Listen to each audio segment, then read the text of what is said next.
Okay, spill it out. I don't know if it was yesterday, maybe it was just this morning, but I saw this lady, or a man holding this woman, and I couldn't look at them because I was jealous. I'm getting in touch with my jealousy. And I was jealous because this old lady was helped. And I think my word is support, yeah? I think my word. And what I was jealous that I wanted to help, actually. I think that was me. Not the one who was laughing at the lady falling. Me was the one who's feeling jealous that the old lady getting support. And I'm thinking, I need to do that. I need to support more people. But I do. I went to the neighbor next door and I gave a massage. And her daughter said 2 days ago, she said, now they're going to pay me for giving her, doing work with her. And that's just next door, so it's easy. Amazing. And I need money, so I'm working. My focus is how to get money. That's perfect. So perfect, yeah. Amazing that. So you help somebody with like a good nature, and then you get rewarded. That's really nice. Yeah, it is nice because then you can focus on what you like to do instead of like worrying about how you can get money. So you just focus on what you like to do. Yeah. Like, I don't want to travel. I want to be in touch with people, but I want to do it very quick, easy. So it's just getting out of my door, going to the next door. It's kind of no travel. Yeah, absolutely. Very brilliant. Brilliant. That is Frido. It's just like simple. So simple. Very nice. Okay. What do you remember? What word you were using last week? I think it was support. I'm not sure. I think. You could be right. Yeah. And I was just trying to figure out with you know what happened? Because of you, Gary, look what happened. You told me about, I was saying to you about love, that I want to call and say I love you. I did something like that. Not exactly. Right. Got closer. To the young guy, to this young guy. Yeah. Wow. I got in touch with him on Telegram. I just said hi, and he said, I'm going to a dance workshop. And I met in the dance workshop, I met his friend I saw on Facebook. I met her. She was there. And I had to spy because I know it's not legal, but they were in groups and it's recorded now. Oh my God. We were in groups and I asked somebody to pass me the information, what did she say? And he said she's single. So, okay, that's all I need to know. Because I was like, yeah, and I needed to know because I don't get no information coming, you know? Yeah, I understand. So that was and then, yeah, we just, yeah. Nice. That's good. Very good. Yeah, pushing yourself a bit out of your comfort zone. Yeah. Very good. Very good. Remember, it's not about the outcome. It's not about the guy.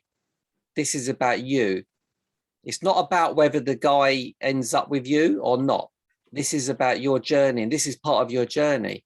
It's not about him, you know, it's about your journey. So you're now learning something about yourself and developing some different abilities now. It feels like that because if before it was a rejection, I was afraid. Now I'm like more, I'm not so worried about if I get text back or not. I'm already in my journey. Exactly. And I feel, I'm trying to develop this secure thing in myself. It's not that the world's gonna die if I get a horrible text. Yeah. I'm just gonna be fine, whatever the outcome. That's it. You deal with it. Okay. Mona was gonna come on today, or she calls herself Layla now. You haven't met her, Lior. She's from Canada. So she came on the first one, or two. She's a good friend of mine. But she's in Canada, so it's 7 a.m. in the morning for her. But she said last night, she goes, oh, she's going to come on this morning. So we'll see if she turns up. And Adina can't make it today. She's got something going on. But Limor, Adina's coming to Lanzarote for my retreat. Oh, when is it? The 7th to the 14th. We've got a villa. Adina's just said she's coming today. She's told me. So she's booking her flight now. The flights are very cheap. I've been to Lanzarote. Yeah, nice. The flights are really cheap. My friend got them for £30 return. Yeah, the other day. I've got children though. That's very cheap. Well, I've got like a football team of children. well, that's good. They can take care of themselves. Lazy buggers. Yeah. Yeah. You do too much for them. That's the problem. Make them independent. They are independent. My son is 9. He said, I'm going shopping today, Mom. Exactly. He doesn't need you for a week. Anyway, so there we go. You wanted to leave them on their own? I prefer to take them with me. You could, bring them with, sure. Even better. Okay, so we're going to work on this card today. So subconscious. I don't know if you've got that in front of you. Have you got that card in front of you? Oh yeah, Magic's got it. Very good. A star. Nadine's obviously got hers. No, Nadine. She knows it. I put my cards somewhere, but I cannot find them anymore. So okay. No, they are so somewhere. What are we talking about here? What does that mean for you, Magic? Or let's ask Nadine because she hasn't spoken yet. So what's that mean for you, Nads? Subconscious. I think it's everything which is not which is a bit hidden.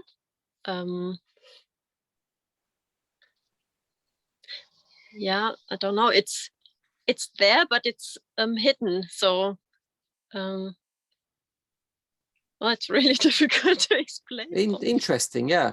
Isn't it fascinating that like this kind of symbol, subconscious, is well, everyone knows. Oh, Mona's coming on. Here she is. I think she calls herself Kayla now. We'll see. We'll just introduce her into the group. Okay.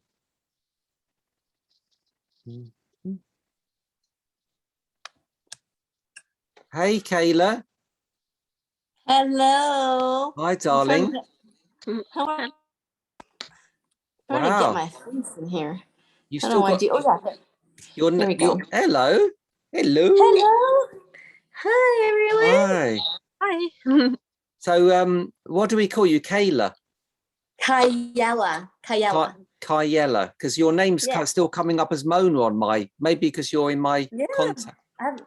I haven't been that's weird because I actually changed it, but I don't know, I haven't been on Zoom for a while, so things just changing the computer world. I don't even know what's happening. Crazy. Do you know, have you met Magic?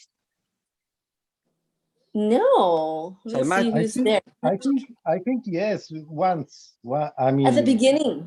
At the beginning, yeah. Yeah, so Magic's in Thailand right now. Oh wow. Yeah, so he's awesome. So his time is late. His time is like 10 o'clock at night. Yeah. Wow. And you haven't met Limor. Limor joined about a month or two ago, I think, a couple of months ago, Limor, maybe. So Limor is, I've known Limor for some time. She's done Frido quite a few times over the last year or two, something like this. So she joined the training. Adina can't make it today. We've got some new people on board. They just can't make it today. And also Harry and Kirsty, everyone, they're on a silent retreat. They're on a Vipassana retreat. They're a week into their retreat. So they'll hopefully come on next week. And Mina cannot make it anymore. Mina can't. Her daughter's goes to ballet for the last 2 weeks at this time. So I might think about changing it slightly, but I'll see. I'll keep in contact with you all because she's missing it a lot. So she's missed the last 2 weeks. So anyway, we'll see. So we're just catching up, Kayela, with everyone, with their journeys. So how about you? Anything you would like to share since we last saw you? Well, I'm just getting over COVID. Congratulations. So thank you. So I'm still feeling a little bit lightheaded right now.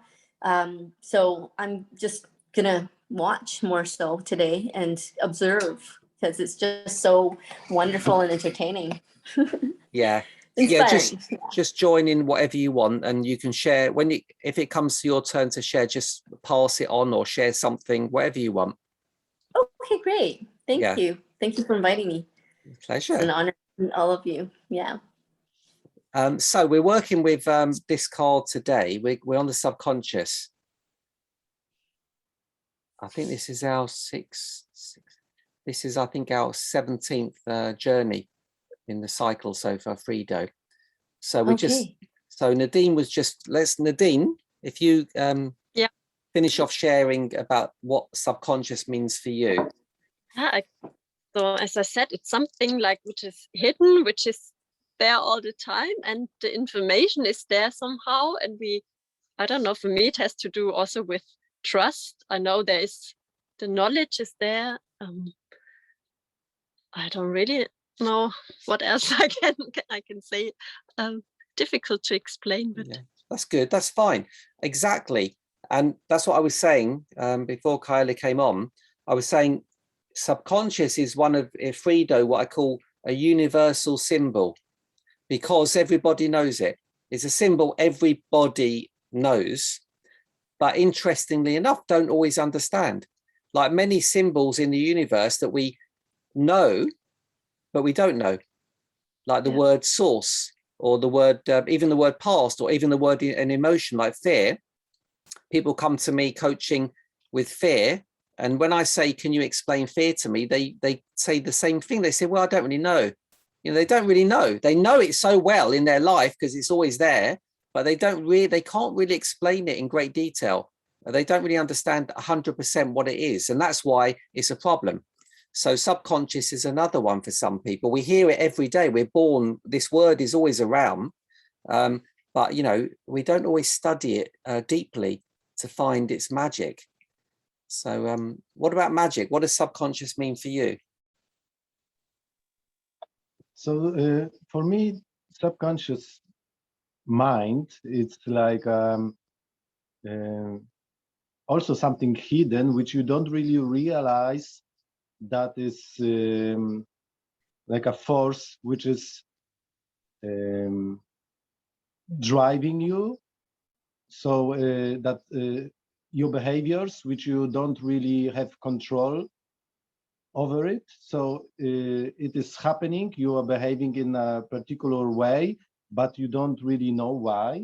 So this is like a one of this definition, which I can say is like for the purpose of this realm, this materialistic world. And another one, subconscious, could be like something deeper, like some drive or force which are telling you or want to show you who you really are, but you don't realize this also. So this is like in subconscious level, you have this like small battle, like what is your purpose, and what is like behavior which you pick up through your life from your childhood and so on. And until you realize what really subconscious, your true subconscious mind is, you can be lost in life. That's perfect. Thank you. Perfect. And Limor, what's your take on subconscious, whatever you want to share? I was, kind of like what Nadine and Magic said. So I think there's a sentence that somebody said, maybe Einstein or maybe Freud or maybe Jung, I don't know. But it's like, if you're not aware of your subconscious, it will drive you. And if you know your subconscious, if you open up to learn so then you can more take control of your life instead of your subconscious decide for you. Nice. Thanks, Limor. And I don't know if Kyla wants to share anything or not. You don't have to. I'll just invite you if you want. She's eating noodles. Sorry, Noodle I was soup. just yeah, my mom made me noodles. She dropped it off in front of my door last night. You'll always be her baby. Always, yeah, it's crazy. It's amazing. She's so worried. Yeah, so for me, subconscious is about an automatic thing. I don't have to tell it what to do, it just does it. It's almost like it records like neural programming, right? And we can actually access it, and it could be also a very deep healing once we understand how it works, and know how to access it. So it's pretty well an automatic thing. Nice. Yeah, beautiful. So here we go. So we're entering the subconscious journey. Imagine if you became master of the subconscious. Be quite interesting. Okay, so pick your word for today. So what's the big word that you want to master in your life at the moment?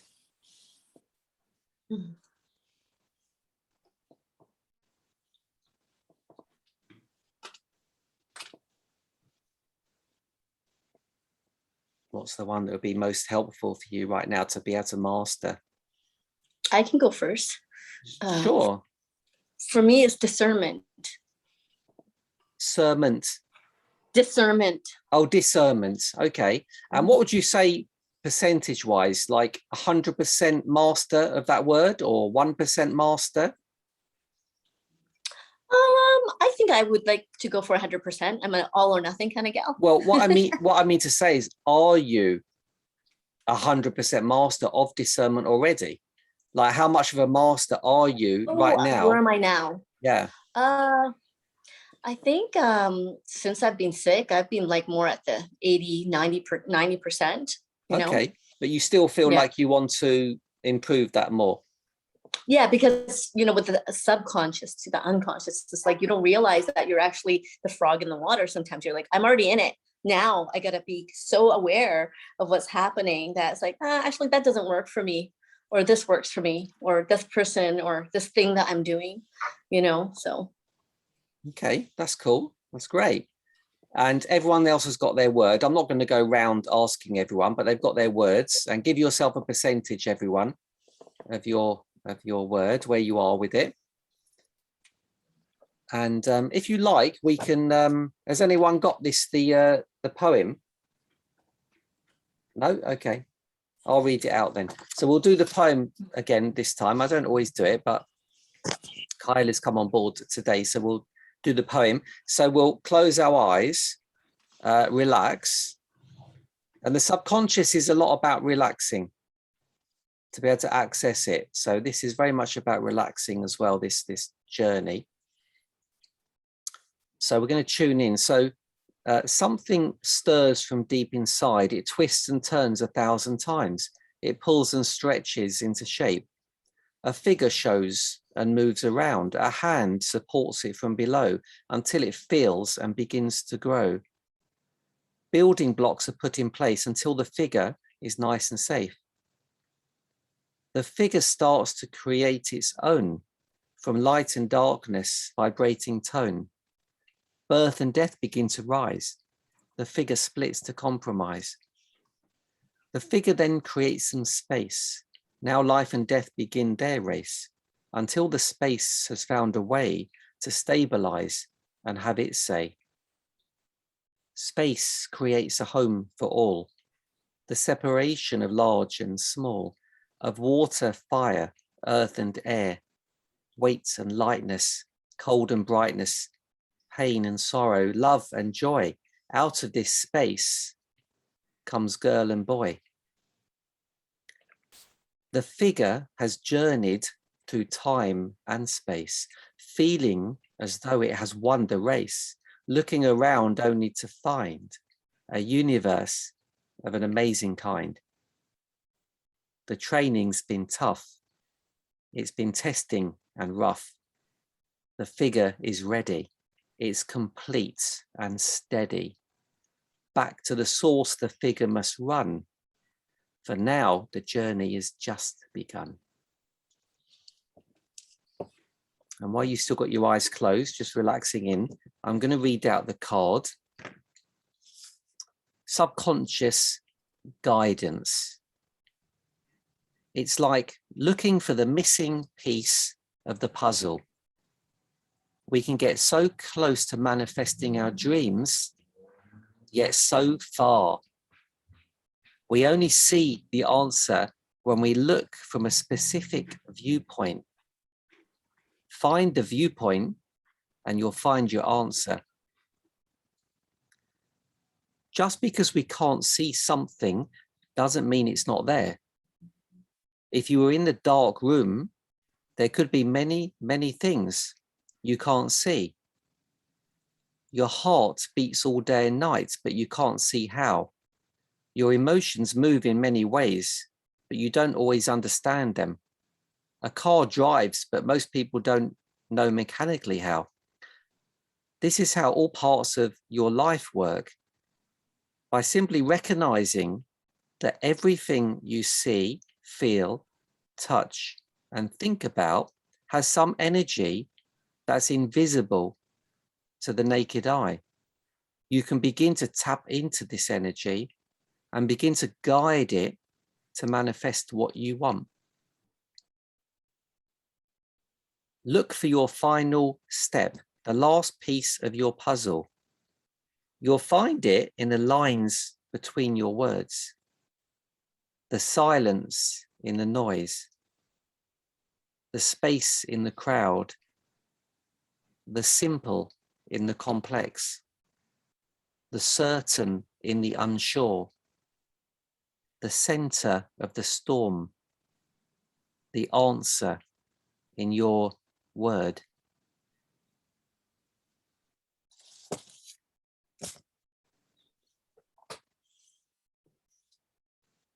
So just relax and breathe. And we're going to be starting with the mind exercise. So we're going to begin by choosing 3 different body parts. You can write them down if you want, or just remember them, that represent your symbol today, the word you've chosen.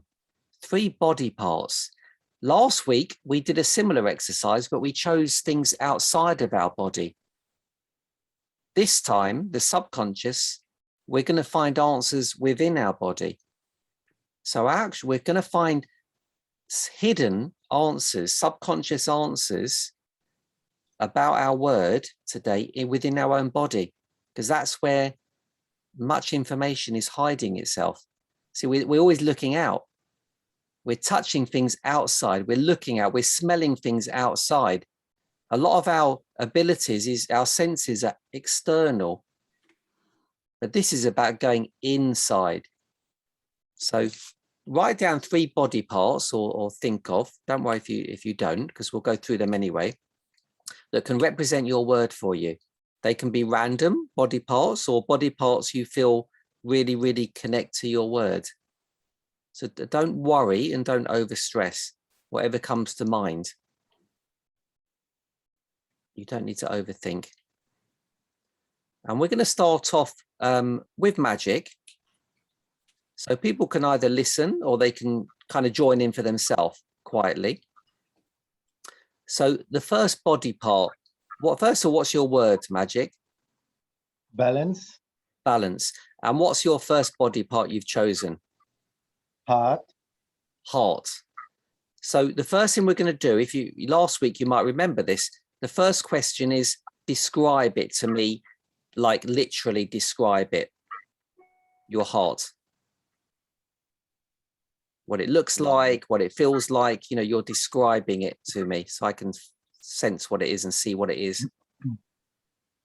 So my heart have a beat, like a pulse, which I can feel it.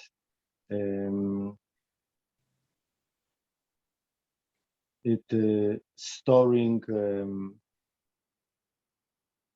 emotions, as when my mood changes, the pulse, the frequency of the pulse changes also. React to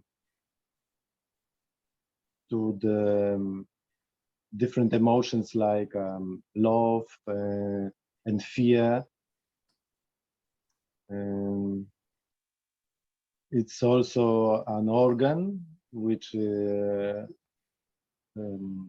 have own brain, so to say. I will put it in that way, and lots of responsibilities, functions for our body, help to pump our blood.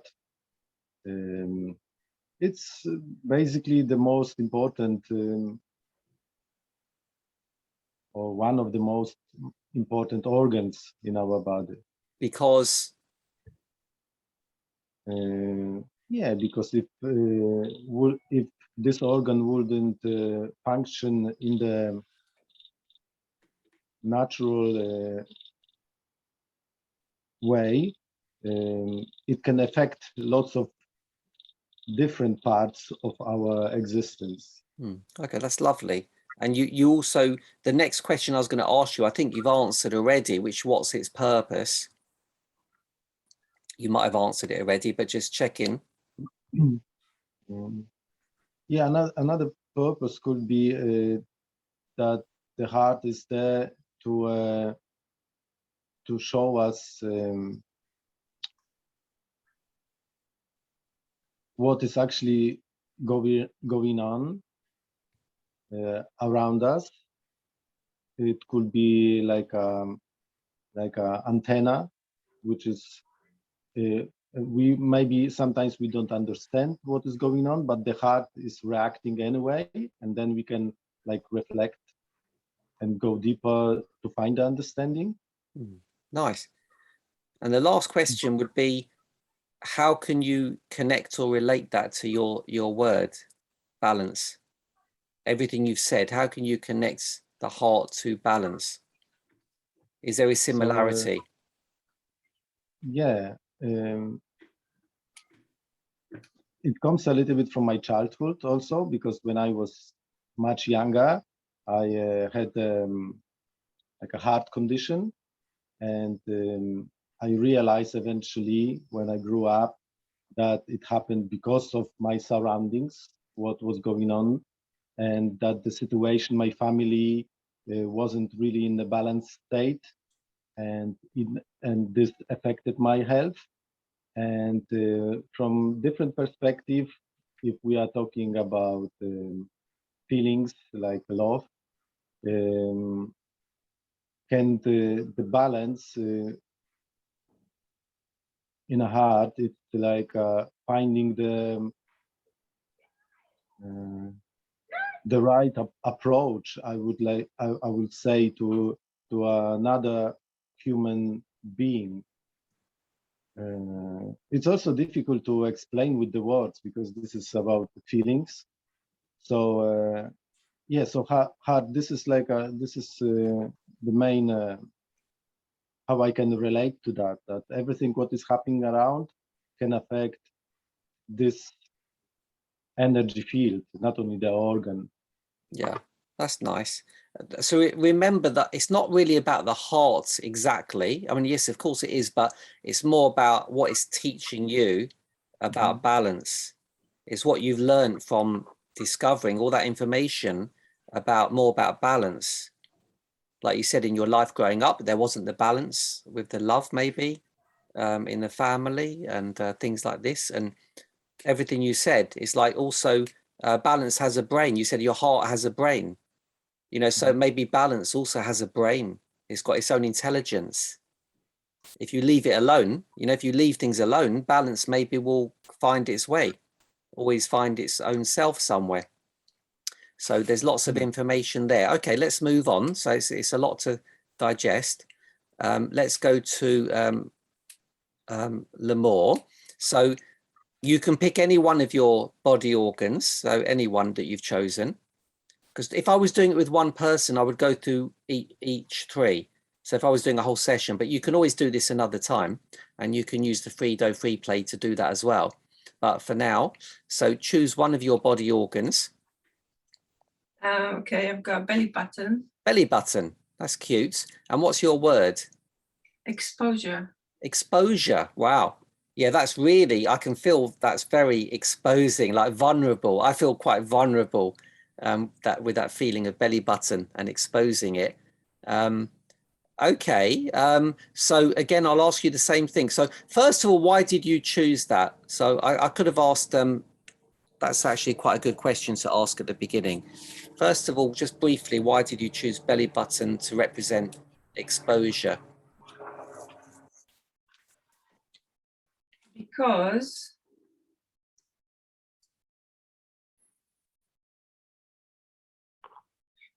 I chose the word exposure, and I was thinking, okay, now what can I expose? That's fine. You don't have to go into great detail. Just no. It's because I bought this dress in Glastonbury, and it's got like the belly. It's got like a circle around the belly button, so you're actually exposing the belly button. Okay. And they said belly button is really important. Do you want me to tell you about belly buttons? Please do. Yeah, I'd love to hear about your belly button. So, I love your belly button. So hello, belly button. Sorry to wake you up.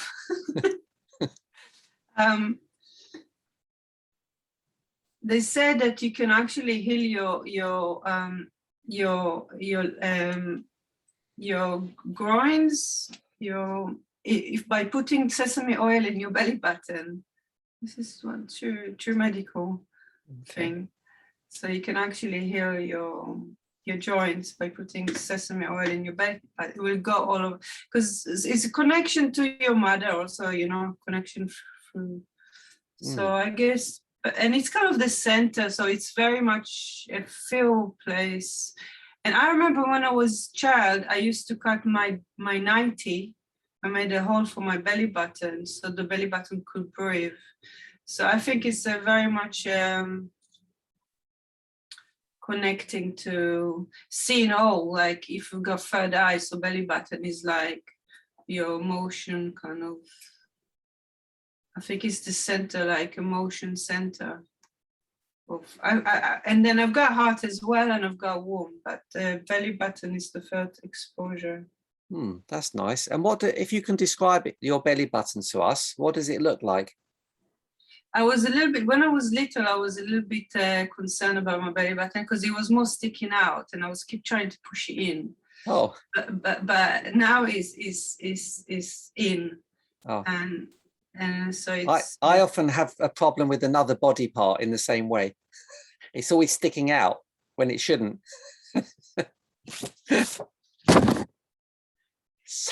Never mind. I'm not talking about you, Gary, now. Okay, shame. So go on then. So, and what's his purpose? Belly button, the purpose of belly button is like home, is like connection to my children. My daughter is calling me now. So it's like, it's a connection to the children, and also to your memories, to your emotions. So it's connection. It's like I think, like I would imagine it. It's like, in the old days you had women in the center of the phones, and they used to have this connection thing with the wires. And let me connect you to this. For me, belly button is like that. It's like the woman who sits there and she connecting to everyone. The switchboard, yeah. Yeah. Oh, nice. And all that information that your belly button is revealing to you is, how can you connect that to your symbol of exposure? So for me it's difficult. My performance is something that it's my new thing, and for me it's difficult to expose myself because I think I've been so busy hiding myself for some time. So I've got this dress, I can show you in a minute, and then this exposure is kind of saying, it's like, for me it's like, so it's saying something like, I'm opening up. I'm showing you my belly button. I'm opening up. I'm like, I'm not hiding. Nice. Okay, that's lovely. That sounds nice. Exposure. Yeah. Thank you, Limor. And Nadine, pick a body part. Tell us your word. My word is attraction, and my the body part is eyes. Okay, so just describe your eyes to us first. Why did you choose your eyes first of all? I actually thought about what I find attractive, what attracts me in other people, and it's like I chose eyes, hands, and the heart. Like, yeah. So, and now I describe the eyes. Yeah, describe your eyes to us. Yeah, the eye, like it's like a ball, and there's there are nerves, and yeah, and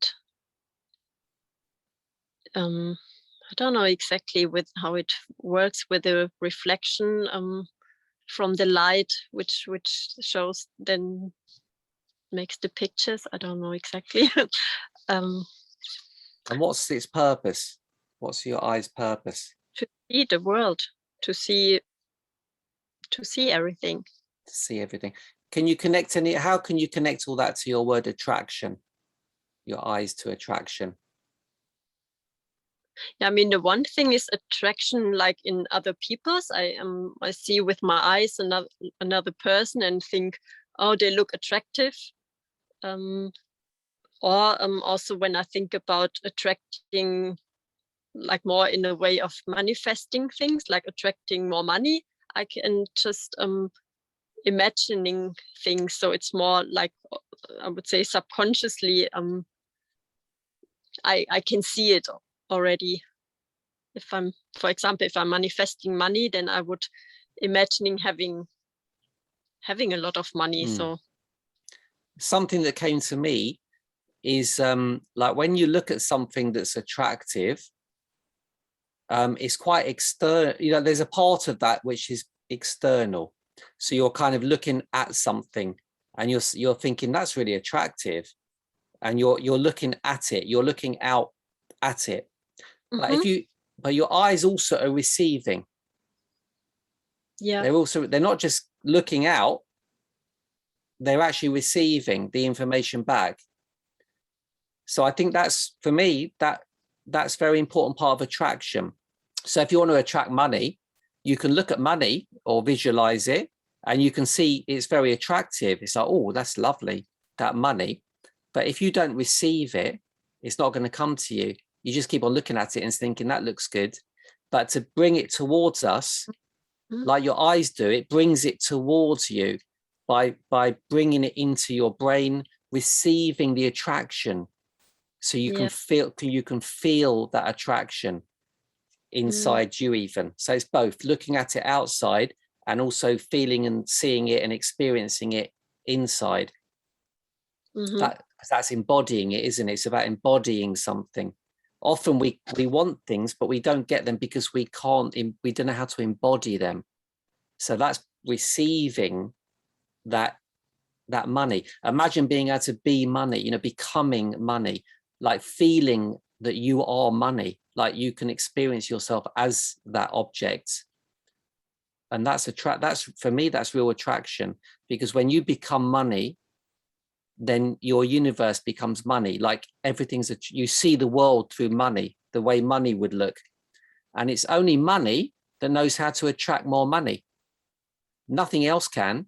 It's like a monkey can talk to another monkey, but it can't talk to maybe a duck. So becoming money can talk to money. It knows how to bring more money in because it's the same species. So it knows exactly how to get more of what it is, not just money, whatever it is you want to attract. Love, you want to attract love, you've got to become love, right? You've got to become love, embody love, because love will only speak to love, because it doesn't know how to speak to anything else, because it is nothing else. So in order to bring more love into your life, you've got to become love. So you start looking at it from the outside. You say, oh, I like that look of that. I love that cake. Or I love that. I love that person. That's all outside. That's great. Then you've got to be able to embody that, bring it into you. That's attraction, attract it into you. Because when you're looking at something that's attractive, you're actually being attracted to it. But what you want it to be attracted to you also. Think about that. So a lot of people are always attracted to things, but they don't attract those things to them. So it's about, it's about having that two-way. How do I attract those things that I want to me? You've got to become those things, embody them. That's nice anyway. That's lovely. Love, so I know what you mean, but with money, I find it a bit difficult to imagine becoming money, but. Well, yeah. Okay. Well, yeah. Okay. That's fine. And do you want to share anything, Mona, about your word or your body part? You're on mute. Okay, mine is the heart also. And I think the purpose of it is, for me, my word is discernment. It's really the awareness of the expansion, like the feeling of it, the example of its love, it's really the love for life, love for people. So it's really having that awareness. That's what the heart does for me. But also it's creating life at the moment as well as it beats. So there's, gratitude. And the word, I guess, connected to discernment would be what actually is real to me at the moment. And, just being in that present moment to feel that, expansion of like, oh, I really love this person in front of me, and or the actual doesn't feel that good. So that's my, I guess, my word connected to the heart. Mm-hmm. Okay. So, so when you're like, for example, when you just said like when you're with somebody, how does discernment come into play with this person? What's the problem, or what would you like to achieve from discernment? How would you use discernment? You know how sometimes you meet someone, you're like, I'm not sure, I'm not sure about them. So that kind of discernment is like, do I really want them to be in my life closer? Is it, really going to serve each other? So like not just them serving me, but me serving them. And, being a hairdresser, we're really open most of the time. And that's why I want to have this word discernment, because, just always so open that we actually, it's not about closing, but it's about that awareness of what actually is going to serve me or that person, and, having a taste. I understand it now. Yeah, I get it. Yeah, I totally get that. And the heart, for me, the heart is also very discerning, because it needs to be. Because if it just allows any old shit to come in it, like smoke, cholesterol, it's going to die. And the whole body would die, in fact. So the heart is critical. It's so important to only have what feeds it well, because it's got such an important job in your body. It's got that responsibility to look after itself in many ways, because in order to look after the whole body. So a bit like you've got a responsibility to look after yourself as number one, in order for you to look after everyone else in your life. If you don't look after yourself, you can't look after anyone else. So that reminds me a lot about that kind of idea.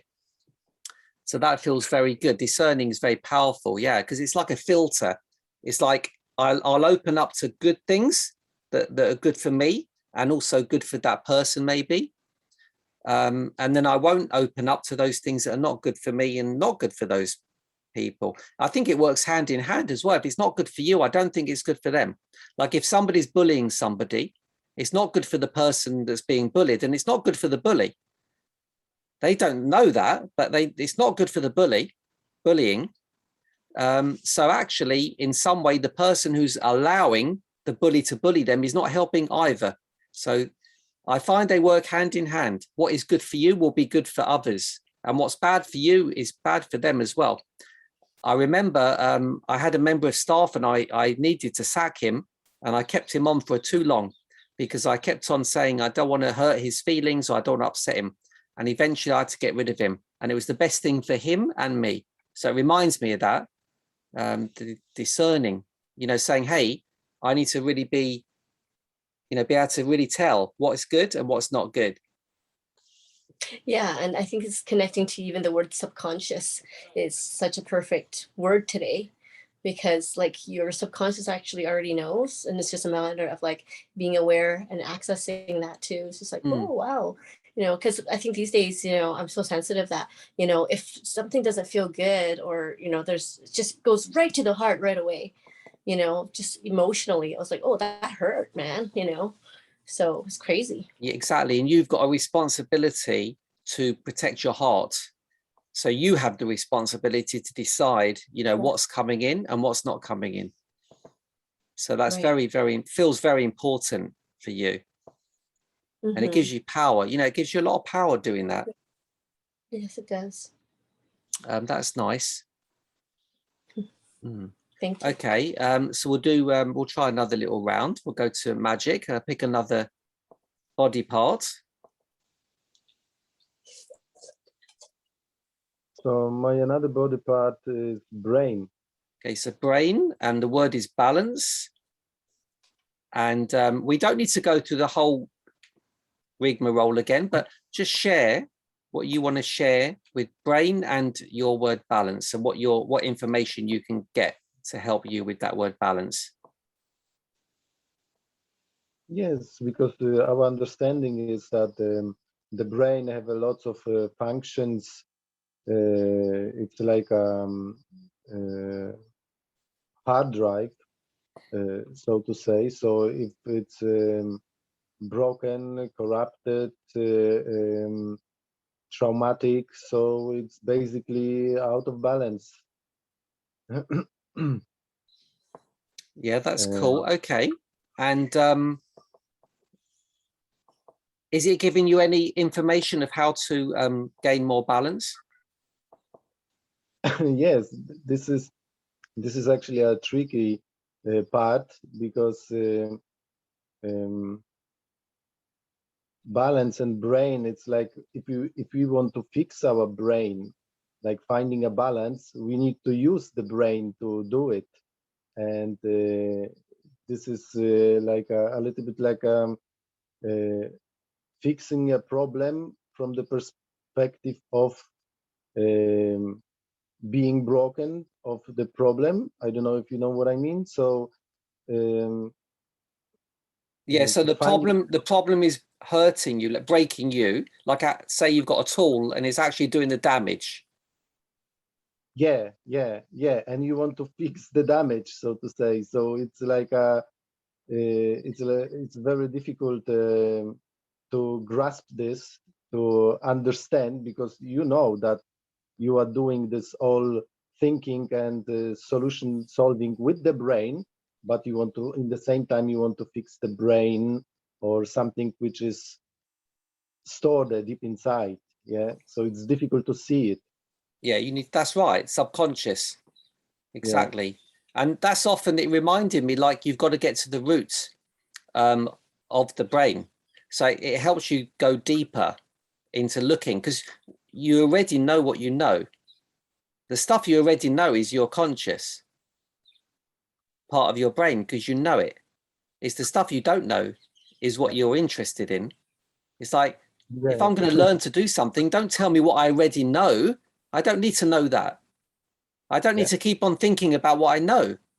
I don't even have to think about it or spend any moment thinking about it. Like if I had to walk over to the fridge, I don't need to think about how I'm going to do it. That's wasting my knowledge. I want to look at the bits I don't know about walking over to the fridge. Maybe there's things I don't know.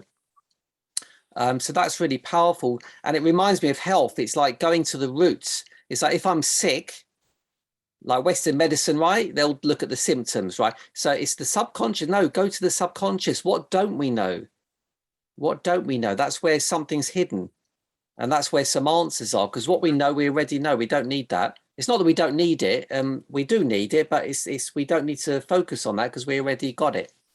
So that's very powerful. Yeah, we're always looking at the stuff we don't know for the subconscious anyway, and as soon as we find it, it becomes conscious. It comes into the conscious. Now we know it. We can't know everything to begin with on a conscious level because, well, we can do, but there's so much information in the subconscious. It's like we couldn't put it all into our conscious brain in one go. So it's too much information and it'd be like an overload. So we need to kind of pick and choose, what we need to kind of take. Yeah, this is like a puzzles, which you need to find. You know that something is there, but you don't know how to fit to the other parts of it. Exactly. And eventually, if you have enough pieces, you can put them together. Yeah.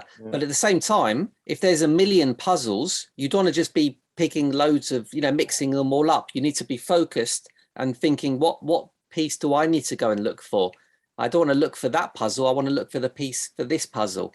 In your case, your word is your puzzle. So you need to be looking specifically for the pieces that are missing for your puzzle, your word that you're looking for, because your word is just like a puzzle. And you've got stuff about it. Like the percent you give is what you know, and the percent you haven't got yet is the bits you don't know, the missing pieces. Okay. So one way of looking at it is through the body organs, but you can look at it elsewhere, but it's about going inward. That's all. That's why I use the body for this purpose. And also the other thing is, if I said to you, use an object instead, it's very hard to really go into that object. Because you can go into your body part because you're already in it. You're very much in it. You're used to it. You know what it feels like to a degree. But, that's why we use the body parts, because we can actually really go into that feeling and what that body part is telling us. It's harder to go into something that, is external to us. We don't really know how that feels. We've never been a speaker, so it's difficult. So what you are saying, if I will have enough puzzles, which I know about them, eventually those which I missing, they will come up. Well, they're always there. They're always there for you to find. Yeah. If you look in the right place and ask the right questions, you'll find the answers. So this exercise we're doing today is kind of exploring that. So if I will focus on balance, finding the part which I already know, eventually those parts which are hidden will show up. Yeah, this is what you are trying to say. Well, they'll only show up if you look for them. They won't show. They won't show up by themselves. They'll show up when you look for them. Mm-hmm. So you need to have the idea, actually, the purpose of why you are doing it. Yeah, you need to have, of course, you need to be like this. Look on Frido on the card. Frido's looking for something. If he doesn't look into the bag, he's not going to find anything. He's not going to jump out of the bag. He's never going to find it. He's got to go and look. It's like, if I don't look, I'm not going to see. So we have to go and look, and it's already there. The information's there. We just have to look for it. It's like turn a light on in the mind, and there it is. And then once we know it, it's become conscious, and we can now use it. Imagine if you can't see anything or feel anything, how can you use it? If you can't sense anything, if you don't even know it's there. As soon as you know it's there, look, as soon as you know you can see it and you can touch it and feel it, now I can use it. Now I can use it only because I can now see it. It's become conscious now. Yeah, I already know this feeling about this process, which happened in the last year, that I didn't knew what is going on, why I behave in this way, or why people behave towards me in this way, until I saw this, Exactly. So Yeah, and the reason you started to see it, because you started to have those questions like, why? Why are people not talking to me? Why am I upset? Why have I got fear? It's asking the questions that begin the journey to exploring. So it's good to ask questions. And if you don't know the answer, that's okay. That's great. It's not that it's great, but it makes sense. If you knew the answer, you wouldn't be asking the question. So of course, asking a question, why is this happening to me? Why am I not got money? These are great questions because they're just showing us like, oh, it's just something we still need to discover. That's all. If I've still got pain in my back and I'm saying, why have I still got pain in my back? I've been studying, I've been healing, because there's still information that's missing. There's still pieces of the puzzle that's missing, obviously, because if they weren't missing, I wouldn't have a pain in my back. So it's kind of very logical. Freudo is always logical. So it's really good because when we go, instead of stressing about our life, we just use it as an opportunity to say, hey, I just need to learn. I need to discover more. That's all. That's all. Rather than being upset and beaten up because we're not where we want to be. It's like, it's okay. It's fine. We just got to learn more and discover more. So that's great. Limor, how about you? You want to give us another body part, some information you're getting from another body part for you about your word? Okay, I don't know what we're going to talk about, but it's about my womb. Yeah, so you just share. You've now looked, what is your womb telling you? What are you learning from your womb about your word exposure? I don't really know. That's what I'm saying. I don't really know. It's just Oh, that's great, right? That's perfect because it's you're not seeing the information yet. It's still subconscious. You've got the womb now. You can see. That's why we need to look at the womb in a bit more detail because you're still not seeing the connection between your womb and exposure. So start to have a look at the womb. So again, just begin looking at it. What's it look like? It looks like a ram. It's got like horns at the sides. Christ! Whoa, whoa, baby, yeah. So, what shape is it? So it's like yeah. So actually, they say it's like it's a 3D. It's like we learn about the womb as a flat 2D, but it's actually 3D.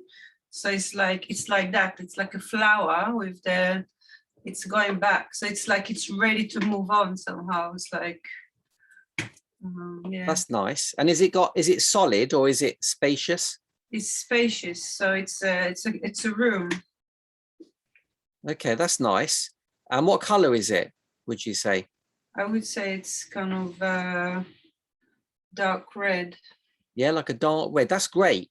So we're giving it some life now. We're making it a bit more kind of, I can start to see it and understand it. And what's its purpose? Creation. For creation. Okay, that's beautiful. So now looking at your womb, it's dark red. It's like a flower. It's ready to push forward. It looks like a ram with the horns, and and it's got space. It's a room. It's for creation. Yeah. Exposure. Yeah. What's it telling you now about? Is it telling you anything about exposure? Yeah, it tells me about getting ready to explore, to expose. Okay, that's nice. Yeah, it doesn't need to be too clear right now. It's just kind of playing with it. It's like getting ready. It's like, yeah. It's a new exercise for most of you, so it's a little bit complicated when we're thinking about it. But so I'll share something about like this idea. So for me, it's like when you described your womb and like the ram, and it's like I feel like the ram exposes itself. You know, it's very bold. You know, it's not scared. It's very much kind of strong. And if I could imagine, if I walked into a forest, it wouldn't run away from me. It would probably face me straight on.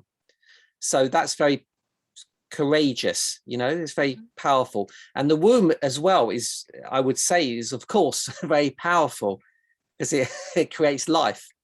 So there's no other room in the universe that can do that. In the human anyway, but you know, every animal's got its own room or womb of some kind, but it's amazingly powerful for creation. It's the perfect room, you know, for creating. So exposure, for me, it's like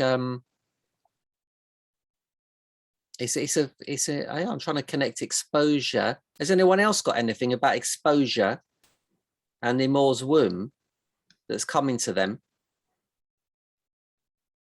So when I get a bit stuck myself, I always ask, even if I'm coaching someone, I'll often ask them. If I get a bit stuck, I'll ask them, see if they can give me some answers as well.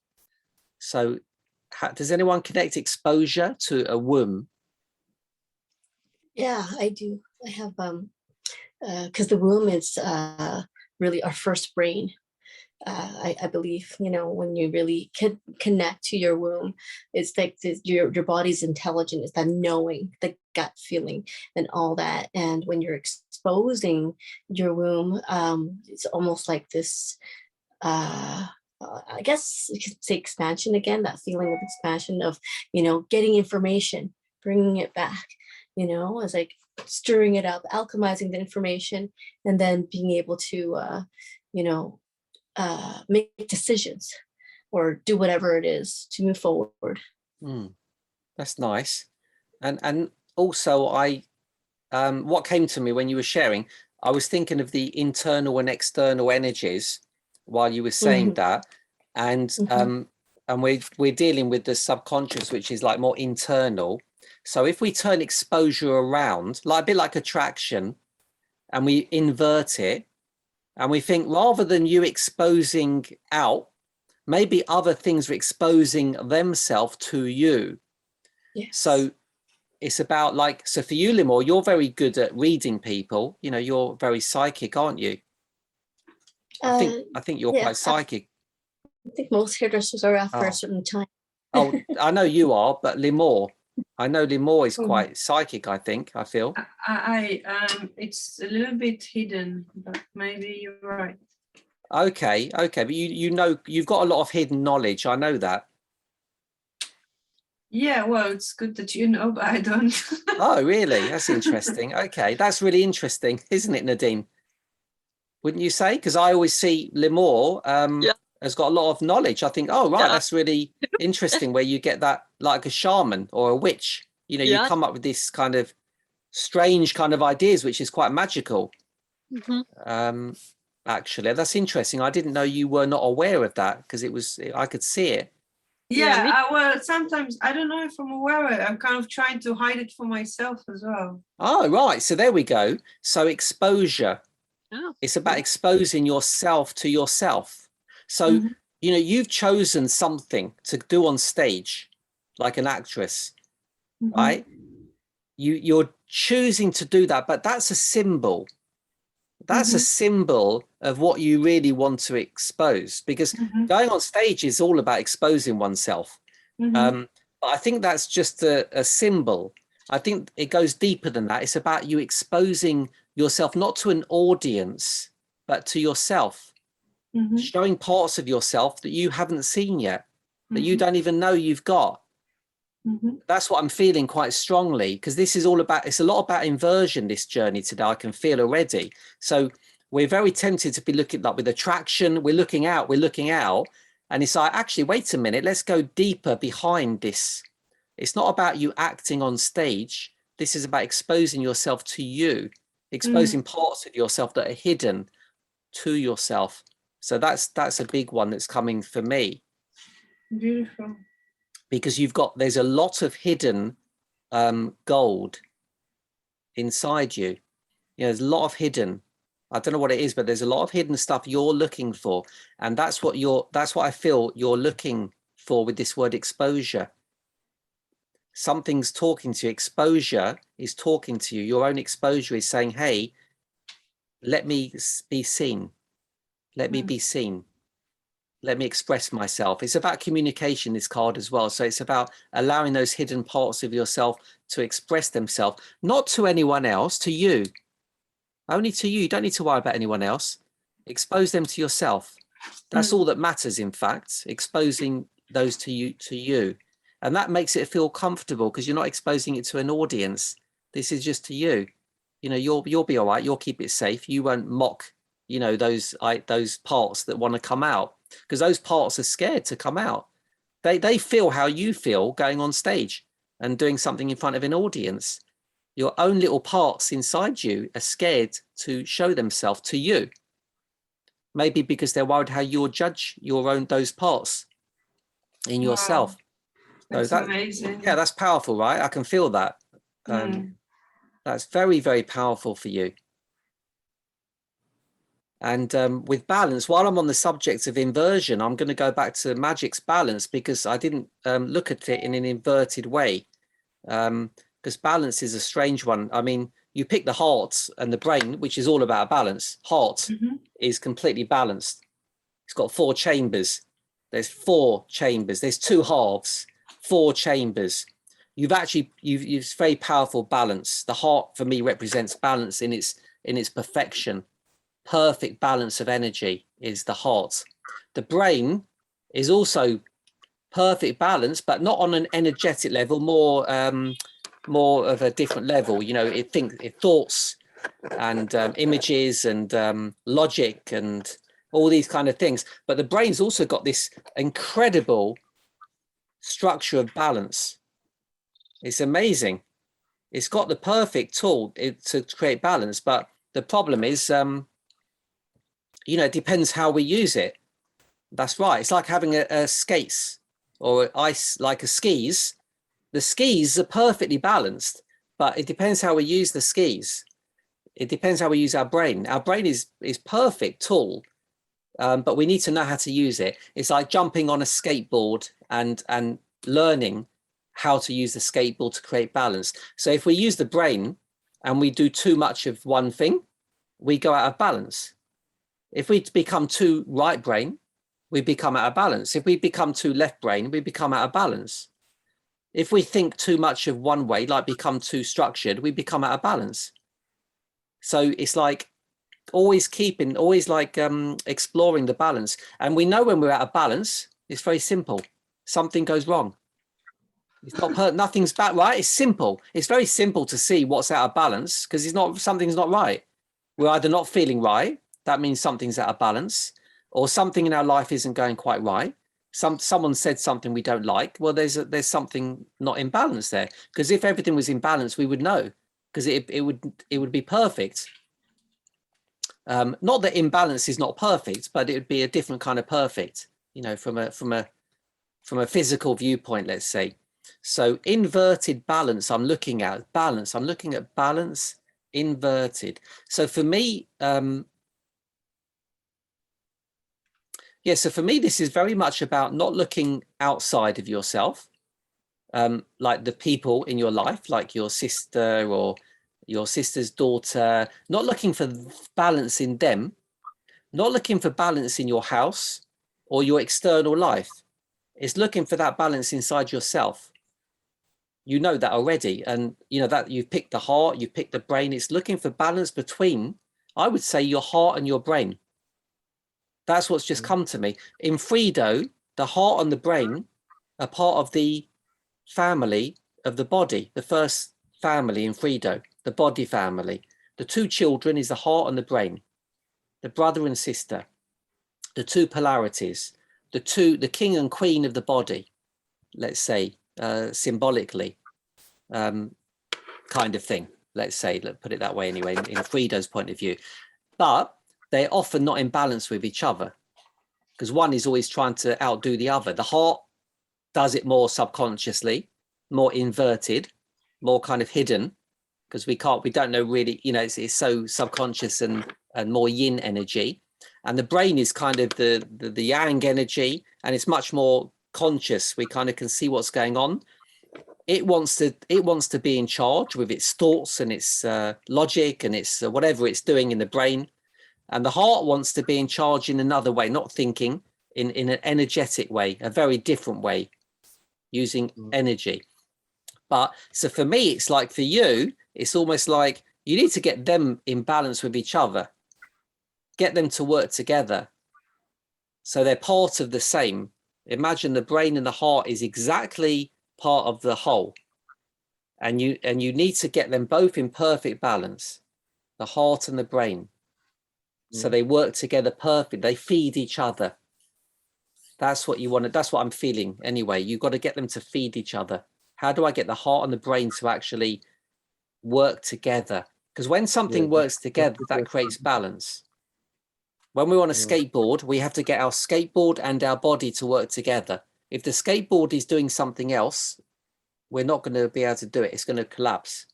So we have to get both parts to work together. Yeah, Kaela, you want to Kaya, say something? how do you suggest to get the brain and the heart balanced? Well, It's that's kind of subconscious too, right? yeah. So yeah, exactly. So in this particular journey, I could give you lots and lots of reasons based on different journeys in Frido, which will give different viewpoints. But today we're Okay. working on this one viewpoint, only one, which is the subconscious. So the answer is again, we come back to the answer is in the subconscious. I can't. So how do we do that? We do that by what we're doing right now. That's how we tap. That's one way of tapping into the subconscious. That's the Frido way to find the answers within our body parts. So we need to look at the brain. In Magic's case, he needs to explore the brain and find information and guidance. What's the brain telling you what it needs? What's the brain? So instead of asking me how to create balance, you ask the brain, how do you, brain, create balance with the heart? And how do you, heart, create balance with the brain? And by exploring those two body parts in the way we are exploring them, we'll start receiving information, guidance from those two body parts, but only by exploring them. So the more you explore the body part, the more information you'll get in specifically to do with your well, words. Yeah, balance. In your case, it's balance. So it's not really yeah. So the question, how do you get them to work balanced with each other, is a very good question. So maybe Magic, have you got so far, have you got any answers from those two body parts, how they can balance each other? Yeah, I think because the heart is so exposed. I mean, for me, I can tell, I can communicate with my heart, and I have this understanding who I am with from the heart perspective. And to find the balance, I already came across this knowledge of creating boundaries to protect your heart. Yeah, so that and in the same time speaking the truth to others, being vulnerable, but don't really taking in what other people how people react to your truth. So to create this boundary of yes, I can tell everything, you can tell everything to me, but my brain will create in some point will say stop. You know, you don't need to go to myself, you don't need to go deeper and deeper, figure it out, just stop, just enjoy the moment that you are allowed to tell this to others and to yourself, not to pursue or something in this way. Yeah, that's so good. this So you're learning, yeah. You've learned a lot. And how about so far? Have you learned anything new? Because that's all stuff you now have learned now, more recently or in the past months. But is there anything that's come up new for you? Because that's the subconscious we're looking at. It doesn't matter if you haven't yet, because we've not finished our journey yet. I had few thoughts when you were talking, and one of those thoughts were actually that recognizing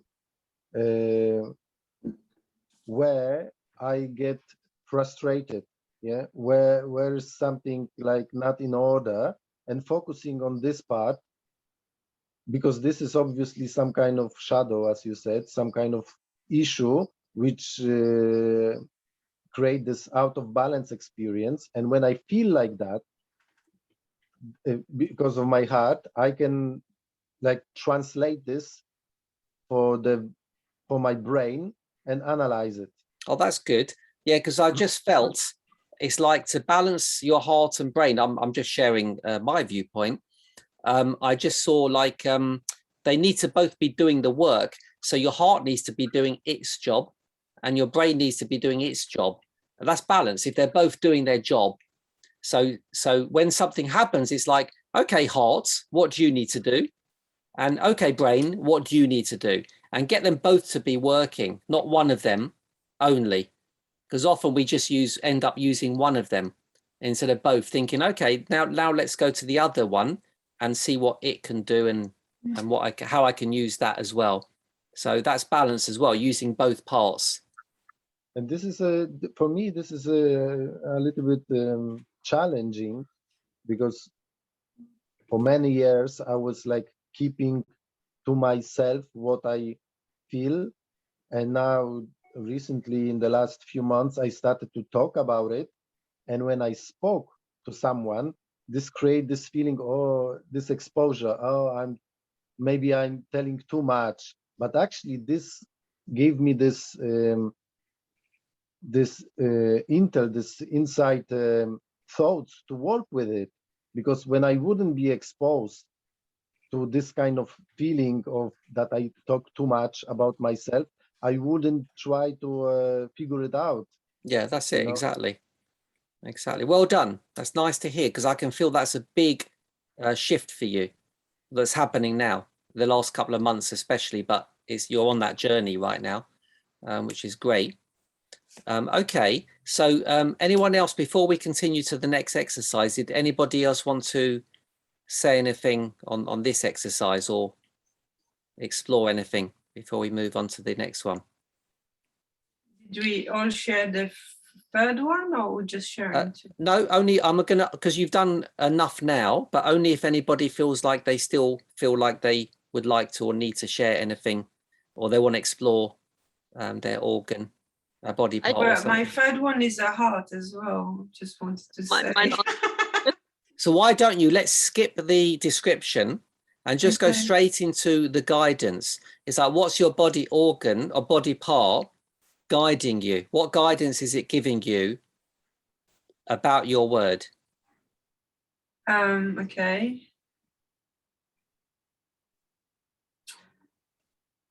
Yeah, exposure for my heart.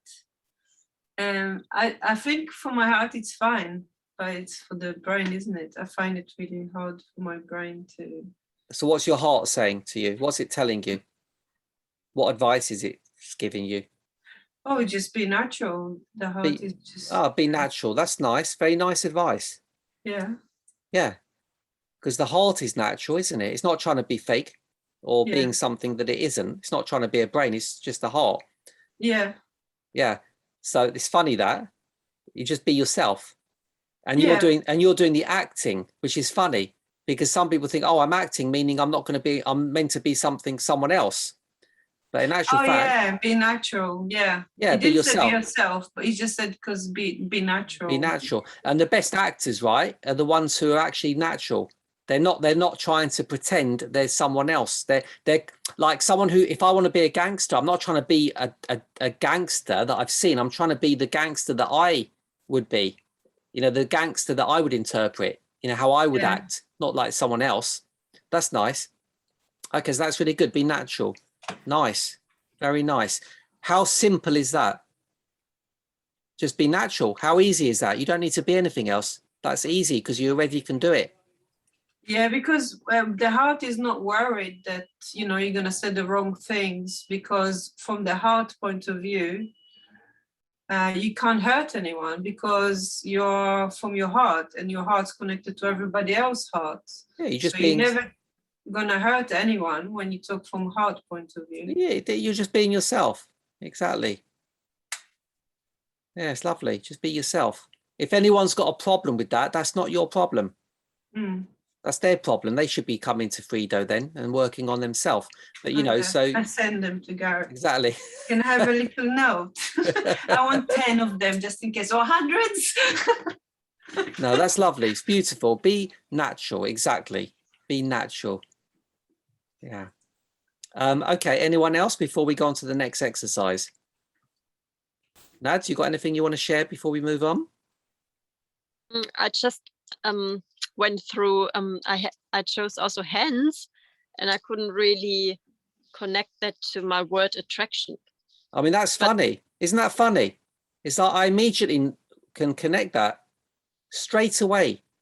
Yet you can't connect it because something is hidden in there for you. I mean, attraction. Come on, how attraction, using your hands to attract? Like, first of all, you open your hands, say, come here, to a child, come. You're using your hands to draw them over, or you're pointing, go over there. It's like, that's where you want to go, over there. Yeah, that's actually true. So hands are powerful for attracting. Magic, aren't they? Look, hands are magic. They can attract something, draw the energy in, or attract it over there.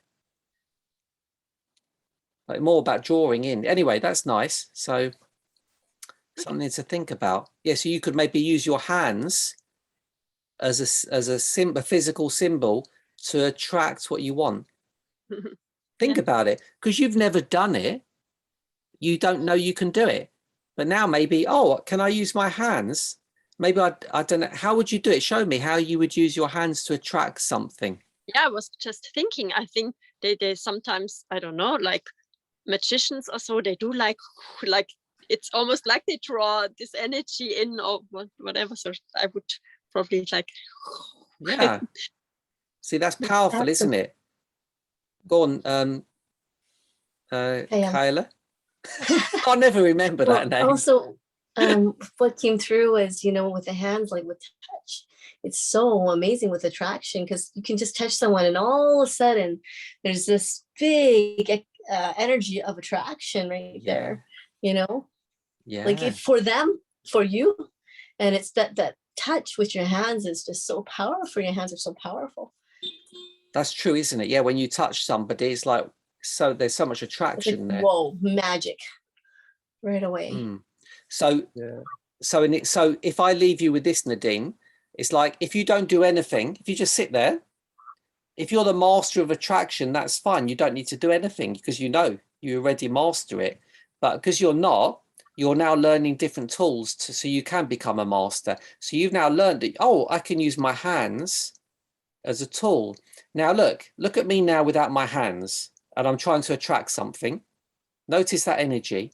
Now notice if I bring my hands into it, and I'm using my hands now. Yeah.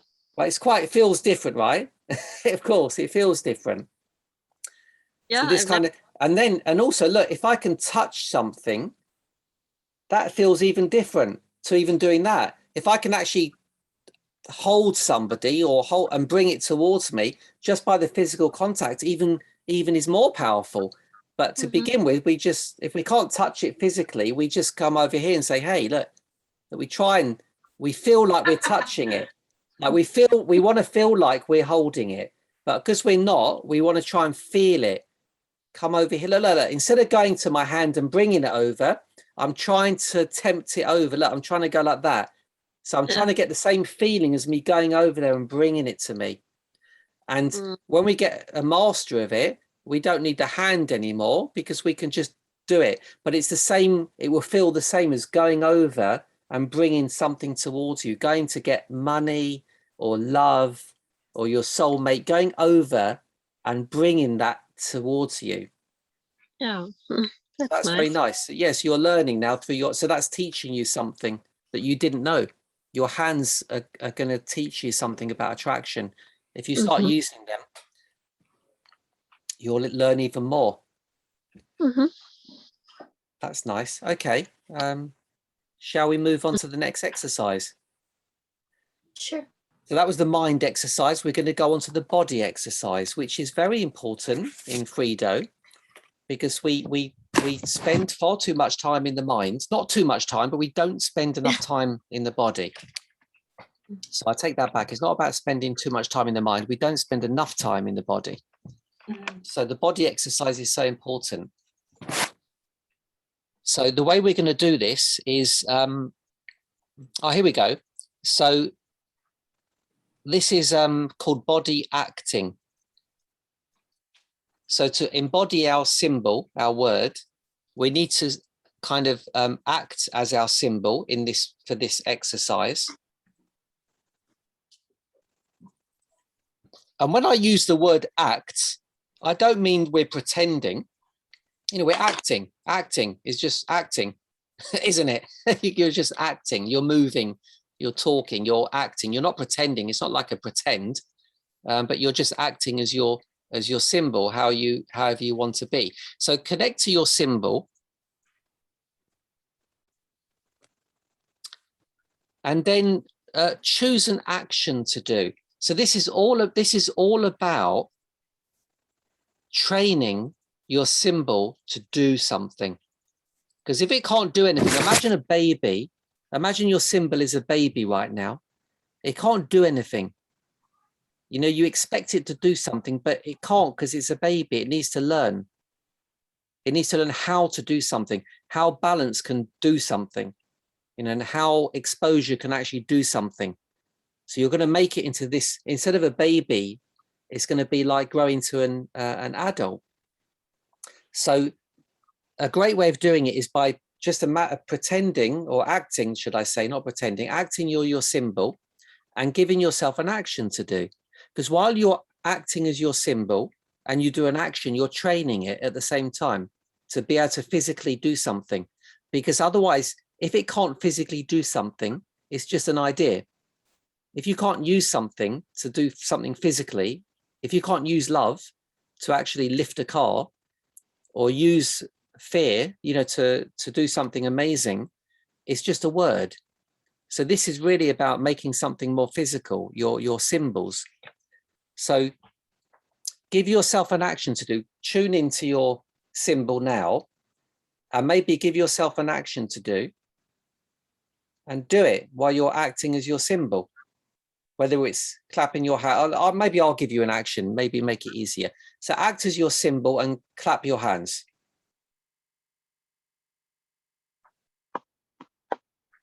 That's fine.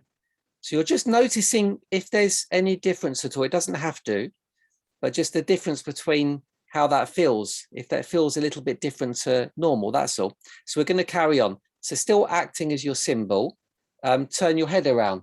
While you're acting as your symbol, you're actually turning your head around as your symbol.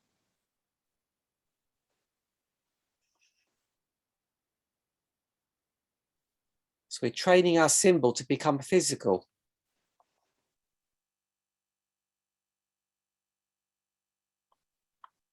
Okay. Right, it's nice. It's nice when you connect the symbol to the action. And now, while you're acting as your symbol, stand up. So it might make a bit more effort now. So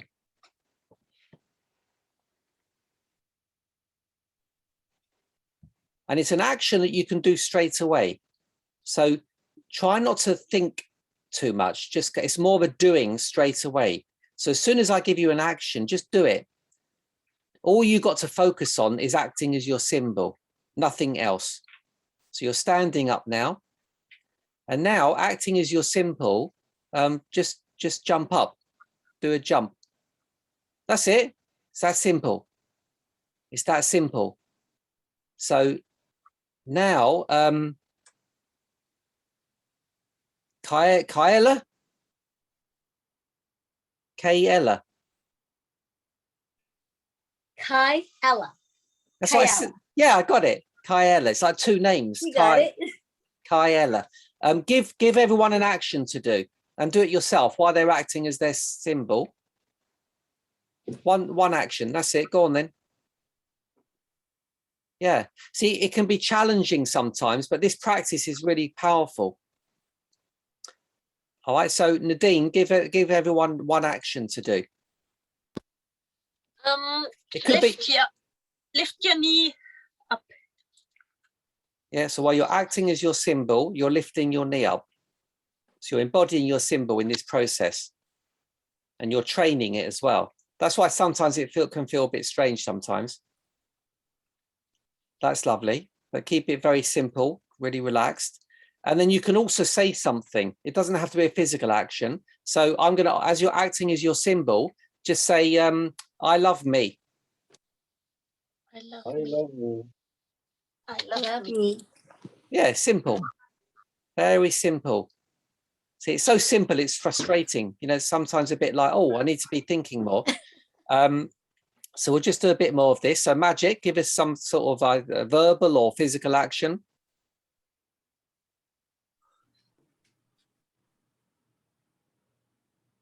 Where's Magic? We can't. Yeah, go on. Okay, yeah, I'm here. I'm just thinking maybe is giving like a loud shout, like a screaming. Okay. Go on then, tell everyone. Yeah. Tell everyone to do it. Ah! So they're not doing it. That's it. See, what you're doing, Magic, you're learning to actually also tell your symbol to do something in this process. So Limor, tell everyone, all the symbols to do something, including your own.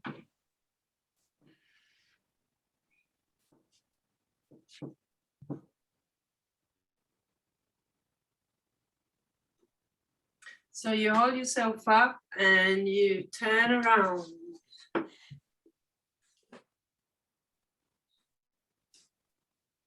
That's nice.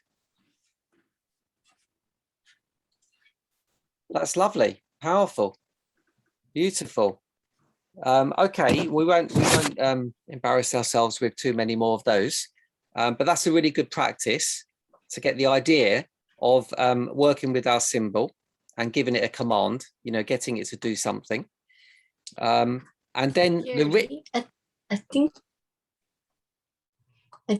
you didn't get a symbol at the beginning because I think I might have missed it. The word that you chose? Oh, it's a word. The symbol is the word. It's your word, yeah, that you chose. Oh, okay, got it. Which was discernment. Discernment, yeah, that's your your symbol. Like, oh no, I call it a symbol. Everything I call a symbol, so I'll call it your symbol. It's a word It's a word symbol. Let's say. Okay. Yes, some people think symbols have to be an image or an object or something, but also they can be a word. I see. So I always use the word symbol as well. Anyway, so we're going to go on to the ritual now. So this is a nice relaxing one, because the idea is, you know, sometimes when we make a lot of effort and we're trying and doing, and sometimes there's a point where we need to let go. We need to relax. We need to let it do it. You know, when we're winding something up like an engine, you know, there's a point where we have to stop and just let the engine now do it, start. So in life with action, there's always a first step and there's a middle step, a big step somewhere, and there's a final step. And this is about the final step. So with all your words that you're working with, we're looking at like a completion of your word right now, actually. So the way to find it is through relaxation. The way we tap into our subconscious is only through relaxation. That's why hypnotherapy works in that way, because it relaxes you. Hypnosis is just relaxing. It's relaxing the brain, the conscious brain, to such a degree that you can access the subconscious. That's all hypnotizing is, hypnosis. Hypnotherapy is then when they add the therapy in. Once you're in a hypnotic state, which is basically a state of relaxation, deep relaxation.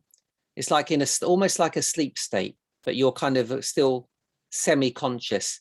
And that's when you can cross the line from the conscious to the subconscious. It's through the relaxation. That point, that line is actually relaxation. If you can get into a relaxed state, you can tap into your subconscious. If you're not relaxed, you're stuck in the conscious state. So this ritual is really nice to practice. It's very simple. It's so simple, but people don't do it. They don't do it like consciously, and that's relaxing. So what I want you to do is, again, just to connect to the energy of your word symbol, and place a hand, be comfortable.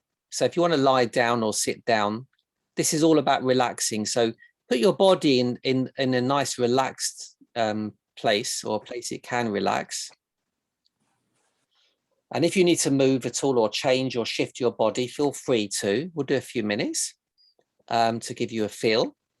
And place your hand or hands close to one of your body parts you chose today to work with, because we're going to continue with the body parts to connect to.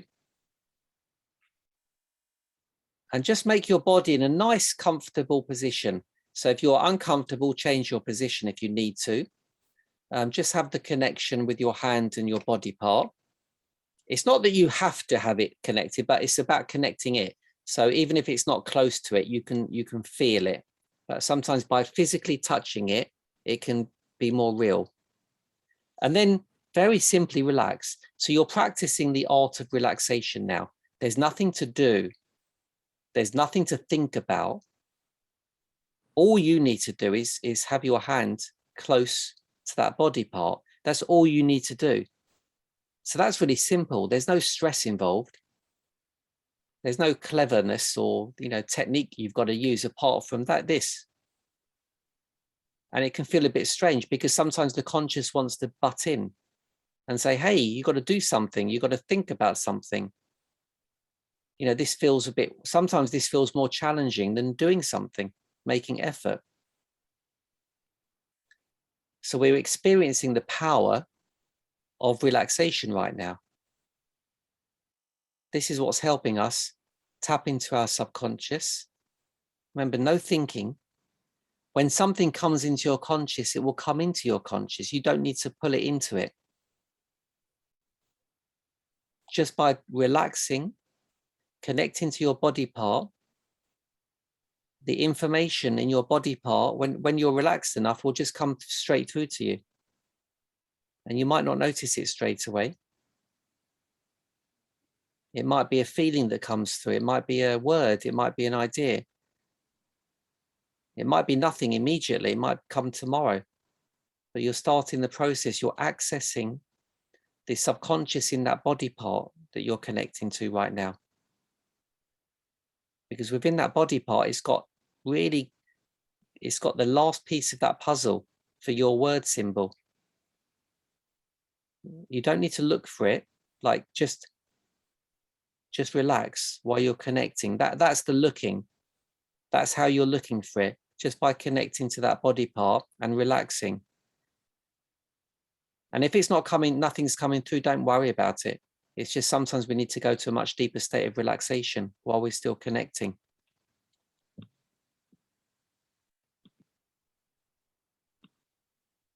And I'm just going to guide Adina through because she's just coming on. So you carry on connecting to that body part, just through relaxing. Really simple. It's so simple, it can be a bit frustrating. Hi, Adina. Everyone's doing their thing, but I can say hello to you. Hi. Yeah. Just not to worry. I just thought I'd join in to get the feel of the session. Beautiful. Are you in a relaxed position? Yeah. Would you like to just, while they're doing their ritual right now, it's a relaxing ritual. So do you want to just choose your word for this ritual? You don't have to tell me, just choose a word that you want to work with. Okay. And just choose a body part that can represent that word for you, one of your body parts. I'm doing the fast track with you.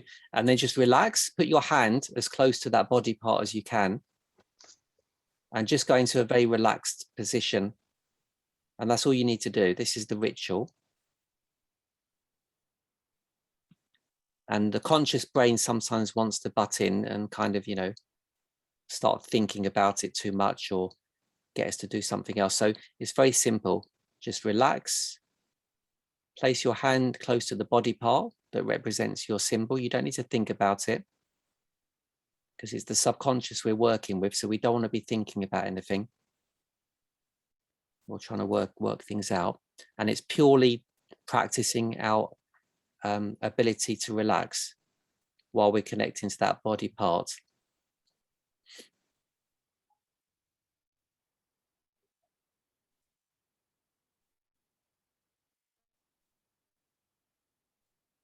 We often stop the subconscious giving us information because we're thinking, or we're trying to work things out or thinking about things rather than just relaxing and allowing the information to come through.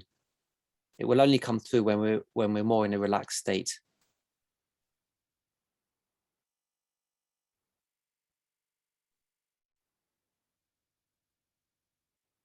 And don't worry about what's coming through or what isn't coming through. It doesn't matter. If something comes through, it will. If it doesn't, it doesn't. And this is also represents the last step in our journeys, like a final action to complete a journey. And it's actually very easy. The last step, actually, weirdly enough, is very easy. When we're trying to achieve something or get somewhere, we often don't get, we're very close to getting somewhere and we just don't get there because we're trying too hard at that point. We've done all the hard work and now's the point to actually relax and just let it flow. And that's when the real magic can happen at the very end. Sometimes we can feel so close to something but so far away from it. Is because we need to just, at that point, just stop and relax and let things flow. And then when you're ready, choose another body part. Some of you have chosen already in the session. So choose one of your other body parts that also represents your word symbol and place your hand near that body part, because each body part will have different energy to offer you. It will be holding different information within it. So with Adina, she can pick another body part that also represents your word symbol, and then place your hand on that body part. By doing this in a conscious way, we're consciously choosing a body part to represent our word symbol.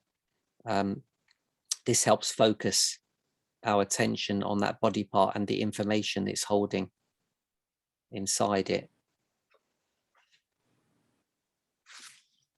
So remember, this is all about relaxation. Sometimes we get stressed about things, we try too hard, we overthink, and it becomes really stressful. And that's the time when we really need to tune into the relaxation and focus on that energy.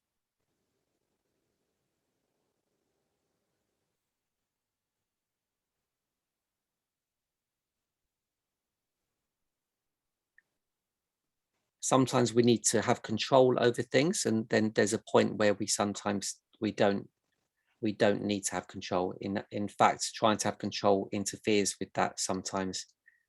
There's always a point where we need to control, and then there's a point where we need to let go and trust in what we've created or what we're working on to work itself out in some way, because we can't help it anymore because it's in our subconscious, that part of our journey. We can only help it by connecting to it and allowing it to come through in some way, finding its way to us.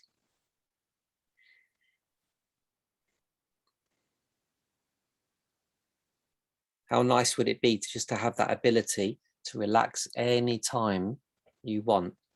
That's amazing, right? It's like any time, whenever you're feeling stressed, just to tap into that ability of relaxing. It's so incredible and powerful. So this ritual is kind of training us to be able to connect to relaxation. And it's also an incredible symbol, relaxation. And then finally, to complete our ritual, choose a final body part. Again, the rest of you have already got a third body part you've been working with. And Adina can choose a third one if she likes, or she can use one of the ones she's already using.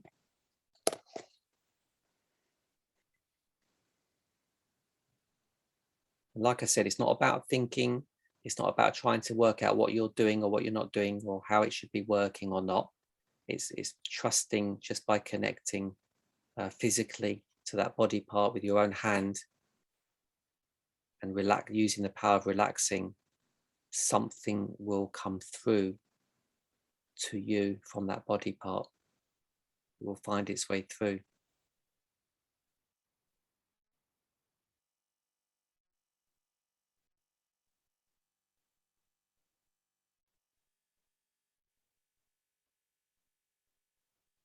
As soon as we start overthinking or going back into our conscious, we cut that connection.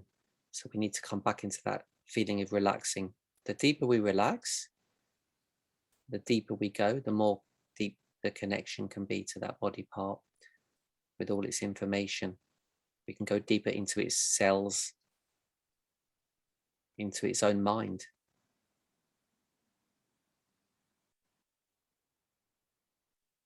Because that body part's got such amazing information and guidance for you. It wants to help you. It wants to give you the guidance because it will help itself by doing that.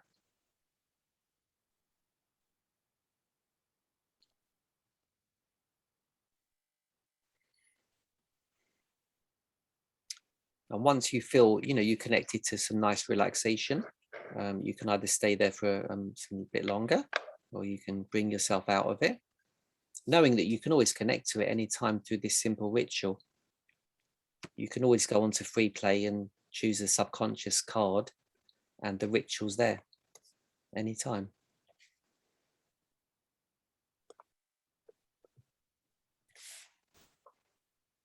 So when you're ready, just gently start bringing yourself back and begin to start having a little think about maybe some learning, like one key learning that's come through to you about your word symbol.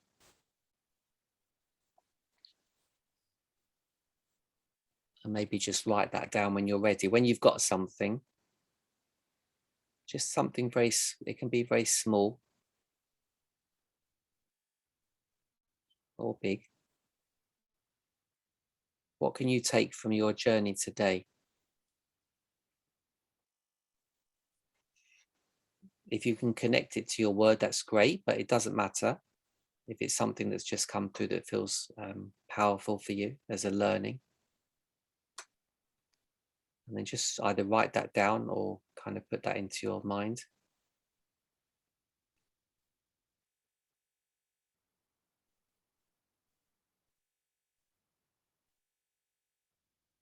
And then again, most of you know this already. Turn that learning into a nice short affirmation. This is more powerful than the learning.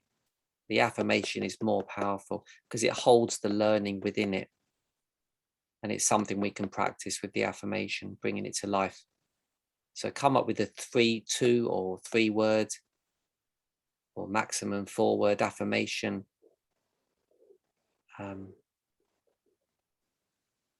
about your learning.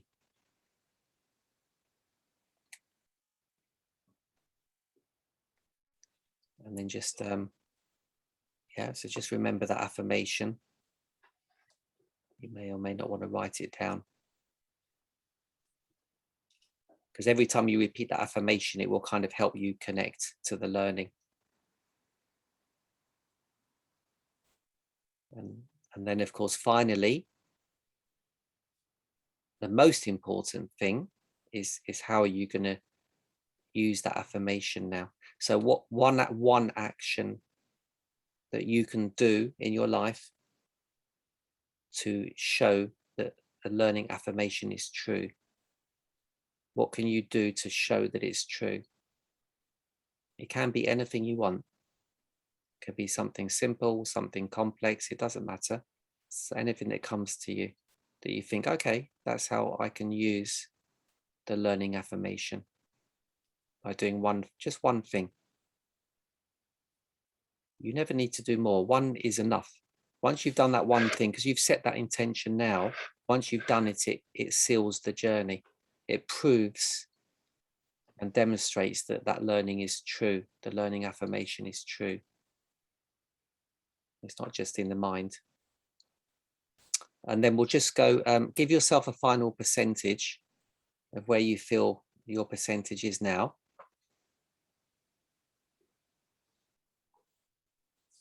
With Kyela, we often do the kinesiology, Kyela. So like we think about the percentage, but then we always check it with the body. Like, is it a yes or is it 60%? Yes or no? Is it 90%? So we kind of check in with the body all the time and the mind as well. So they're working together and they get that percentage that feels right for both of them.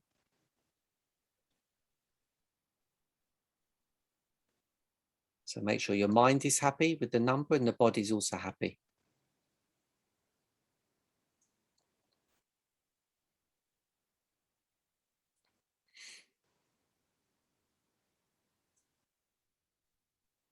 And then maybe, let's see if anyone's ready. So maybe Magic, if you're ready, you can do your final share, whatever you want or don't want to share. Yes, so I realized that this connection to my heart and brain, I was doing it before from subconscious level when I was lying on the bed. I always found myself in the position that one of my hand was on my heart and another one was on my brain.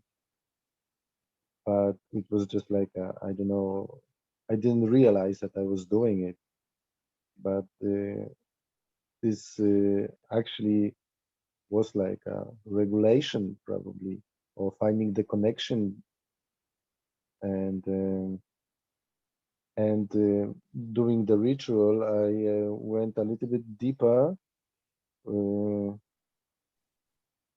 And I realized another thing, because when I experienced this already, coming into the state of like thoughtless state of mind, but now I realized that those pictures which are showing in my I don't know, these visions, because normally when I'm doing it, I have some kind of visual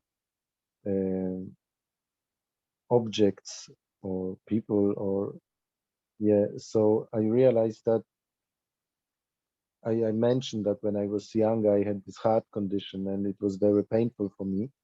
But when when it was over, I was so relieved that I came into this kind of thoughtless state, like naturally, and then I get afraid of those images, which I have, and I'm not scared of them. I'm just like, something is there. But I realized that I had this before, and I'm still having them, but I perceive them differently. So that was just like a thought about it, and my learning from today journey will be that the motion creates balance.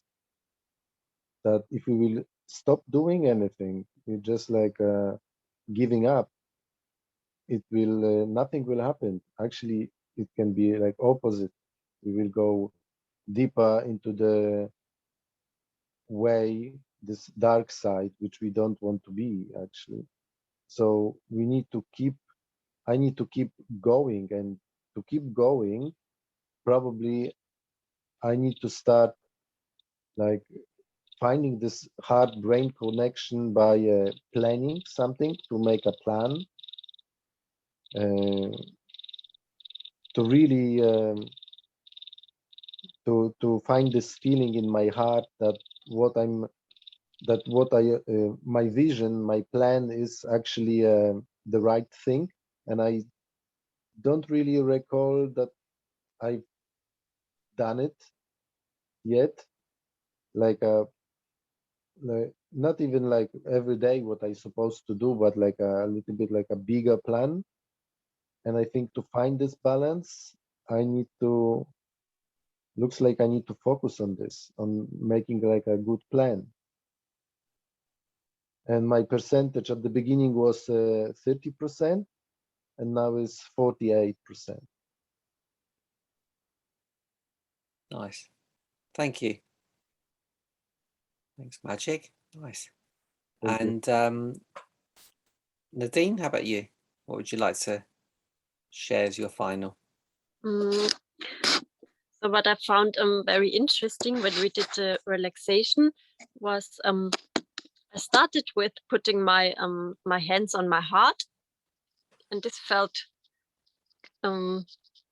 yeah, just a bit strange in the beginning.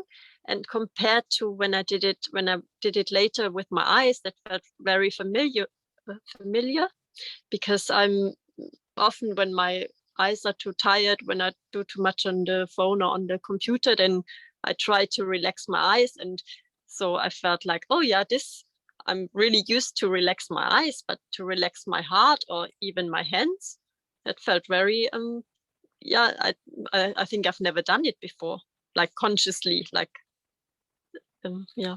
So I find quite interesting that, yeah. And yeah, what else? My affirmation is I'm receiving, because I like what you said, like it's not only to with this attraction that it's only the attraction, it's also the receiving and then to become it. So that's affirmation. I'm receiving. And my to do is I'm open to receive. It's not really, I don't need to do anything, just open to it. Yeah, that's it. Percentage is from 60 to 75. Nice. Thanks, Nadine. It's lovely, beautiful. Open to receive. You can just relax. And it'll come. That's nice. How about have we got left? Who wants to go next? Kyla, you fancy? I can go next. Yeah. So my word was discernment, and I don't remember what I started off with. I think it was 80%. And I was very surprised with a yes and a no, because usually it doesn't work for me, but I was very gentle this time, and actually I'm like, okay, this is a yes and this is a no. And it's really that simple, actually. And so when I did it this time, I was very surprised that it went to 100% discernment, from 80 to 100 during the session. And my 4 words is like, love, feel, know. You know, connected to the theme unconscious, or subconscious, sorry. So my action is just snap. And it's really simple. Yeah, I feel like it's kind of like the anchor to remind me of, you know, the discernment when, so I think the action idea is a very good idea. Yeah, so thank you so much for that. It was very wonderful today.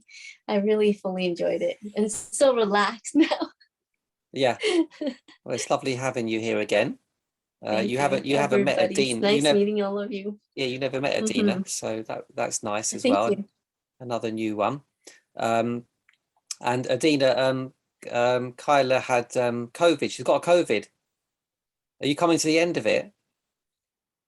I am. I was really the Walking Dead for like 2 weeks. I just sat on my bed and just was looking at the walls, very comfortable, not moving, not eating, not doing anything, thinking that I could be dead right now. So I feel very grateful to be alive, and I could feel, you know, still, you know, the chest, the brain, exactly. You're like the 3 parts of the body. I'm like heart, lungs, and brain first, because it's like, it's not quite right yet still. I'm feeling a little still brain foggy, things like that. So chest is not quite right, but way better than I've ever been. That's in amazing. The last 3 weeks. Amazing. Well, you had it bad. Yeah, then. You had it bad, a bad dose. Really bad. I really thought I was gonna die. Wow. I mean, I know deep down inside I won't, but I was in that place of like the darkest night of the soul, in a sense, you know. Yeah. But like in health wise, I never felt this kind of sickness in my life. the pain, the fever, the chills, the not being able to taste and smell, breathing, just like going to the kitchen to heat up something was like climbing a mountain. Coming back thinking, oh, whoa, gosh, I'm so tired now and it's hard to breathe. So yeah, now I'm like on the other side, I can say, and just feeling exhausted, a little dizzy, but overall, yeah, so much better. And my mind is clear with doing this exercise today. So it feels really good. Because it's everything, it's the body, the mind, the feeling, you know, the subconscious, right? So thank you so much. It was very fun. That's good. I'm happy you're feeling on and the I love mend. connecting to all. Sorry, thank you. Yeah, there'll be a lot of healing for you in the session for sure today. Yeah, I feel so. Yeah, Lovely. very inspiring. Thank you. Thank you. And Limor, anything you would like to share? So taking today, connecting to my inner wisdom to create the peace I can expose with. So yeah, just realizing how this is where I want to be, in peace, not in a war, not in too much stress, not in I really want to do things from a place of peace, and this is how I want to be exposed. This state, and to connect through my inner wisdom to create that. So like whatever trigger me, just going in and, you know, getting into my belly button and my heart and trying to balance. I am its peace, action, read before sleep. So yeah, not too much on my phone, just reading, just doing things that like in the old days before we had all this crazy stuff going, and we could just just really kind of organizing my my priorities, you know. This is my priorities, to really live in peaceful state, you know, and this is how I want to function. I think this is how I function, because if I'm too stressful, I can't do anything. So what's the point? And I thought that our words are really connected today. I really like how we use each other's things like we are one in a way. Beautiful. That's nice. Thanks, Limor. Very beautiful. I mean, you've got having 4 children is quite stressful. I mean, I don't know how you find any peace.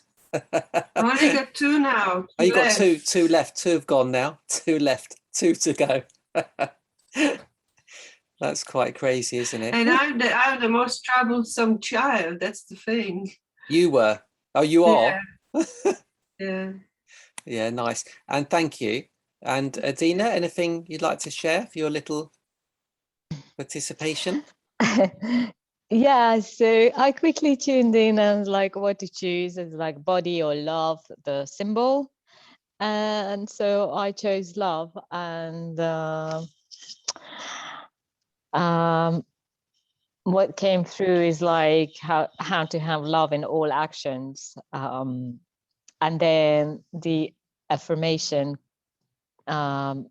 is to think I am loved every time I think about something negatively or I'm feeling down, then I just coming back to that affirmation that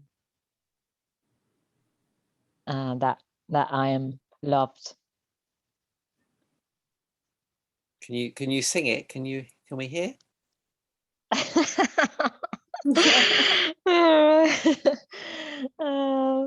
Maybe I need to practice it more. I think not to sing it, but maybe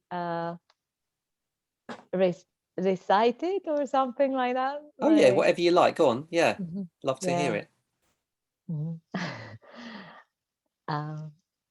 I am loved. I am loved.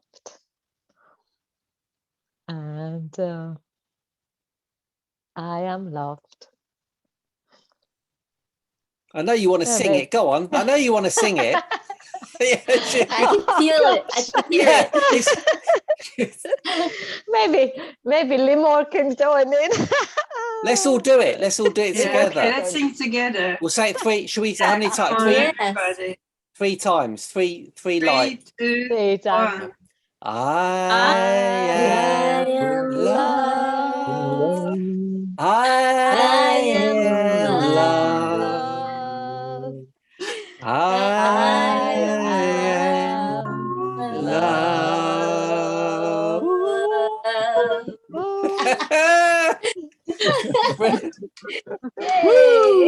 Give ourselves a standing ovation. Oh, beautiful. Thank you. Thank you. So yeah, Adina, you can finish off because if you finished or not, I don't know. Yeah, just to remember that that affirmation every time I will think otherwise, and yeah, just sinking into that heart space. Oh, that's beautiful. And you're coming on the retreat, are you, in January with us? Yes, I'm coming. Oh, fantastic. Did you get a flight then? You booked a flight?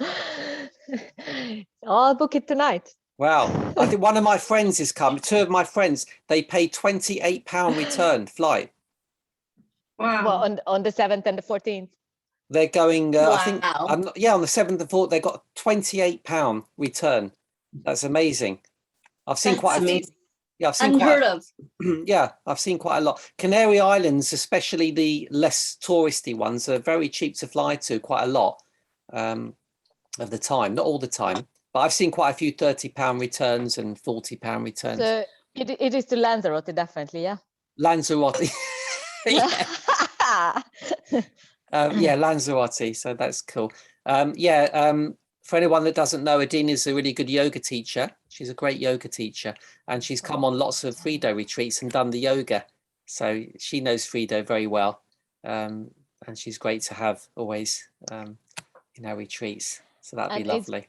Thank you. Well, it's been amazing because it's so great to combine Frido into the yoga and working with the symbols, because our bodies are symbols, and when we really tune into the symbol and then make a certain move, it's just so amazing. Exactly. Yeah, that's beautiful. Our body is a symbol. Yes, it's beautiful. Exactly. That's so lovely. Yeah. So lovely, I'm beautiful. just looking at the flights already. Right, she's already going. We're going to go out there soon. We'll go out there in a week, or we'll be out there for 2.5 months, I think. So we're going to be island hopping around the islands for 2.5 months. How long So- are you staying there for? 2.5 months. From now? No, from when we'll probably leave. We haven't booked a flight, but probably mid-December, probably in 2 weeks.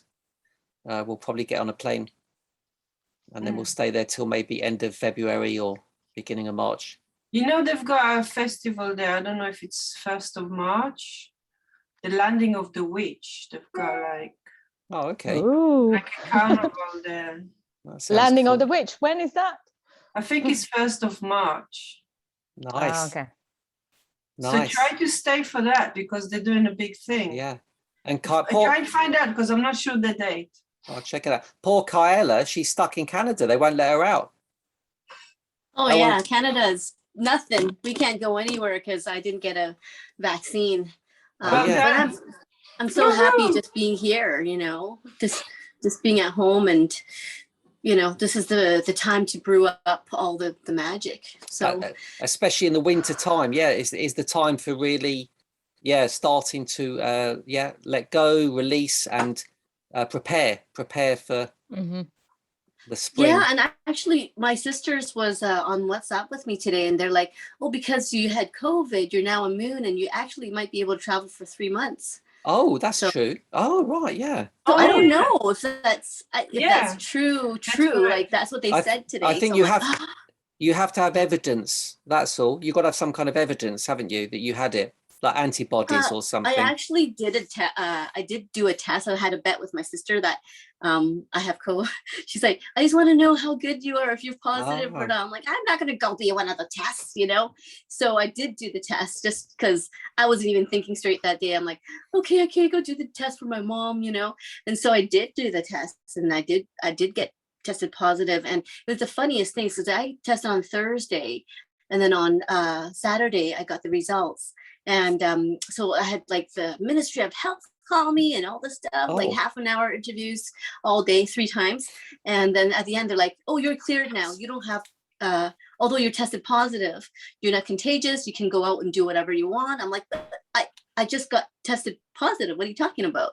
They're like, oh yeah, but you know, you can go out now because you started beginning of November now.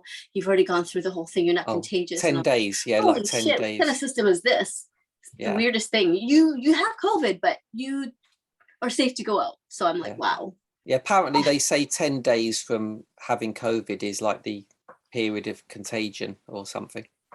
Yeah, I think she was saying like 3 to 7, depending on the person. Oh, okay. But yeah, I mean, everywhere it seems like it's a different thing. Yeah. So Yeah. Adina, I don't know if you know, but Kyla, she did the hairdressing film that I'm in. And Oh, cool. You know what yes. we could do one day? We could share it.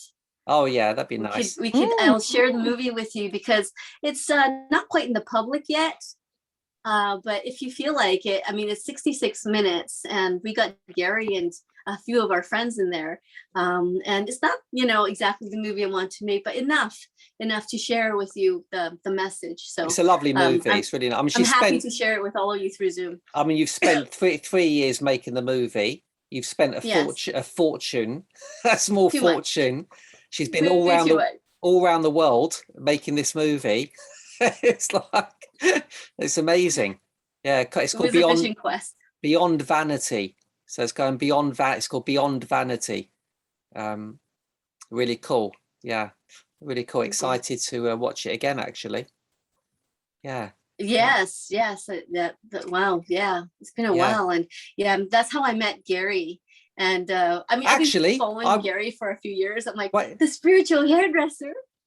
And I was following you before we made the movie, and then I'm like, I'm gonna call this guy one day. And then when we were like doing the retreat, I was like, he's like the first guy on my list. Well, I think said yes. He was at a retreat. I was in Fuerteventura doing my retreat. All the way back here. I think Adina was there. Sorry? I think you were in a retreat. You left one day early or something. I think Adina might have been there. Yeah, she was. Oh. Weren't you, Adina? In the retreat, yes. You were there. I had to leave a day early. I don't know, maybe you did as well. I'm not sure. I left a day early to fly home and then fly to Canada the next morning. I left Tiffany in charge. I was so surprised. Something. I left TT. Rings the bell. You might want to stop the recording. Oh, yeah. Yeah, that's what I was saying, but he's not paying attention.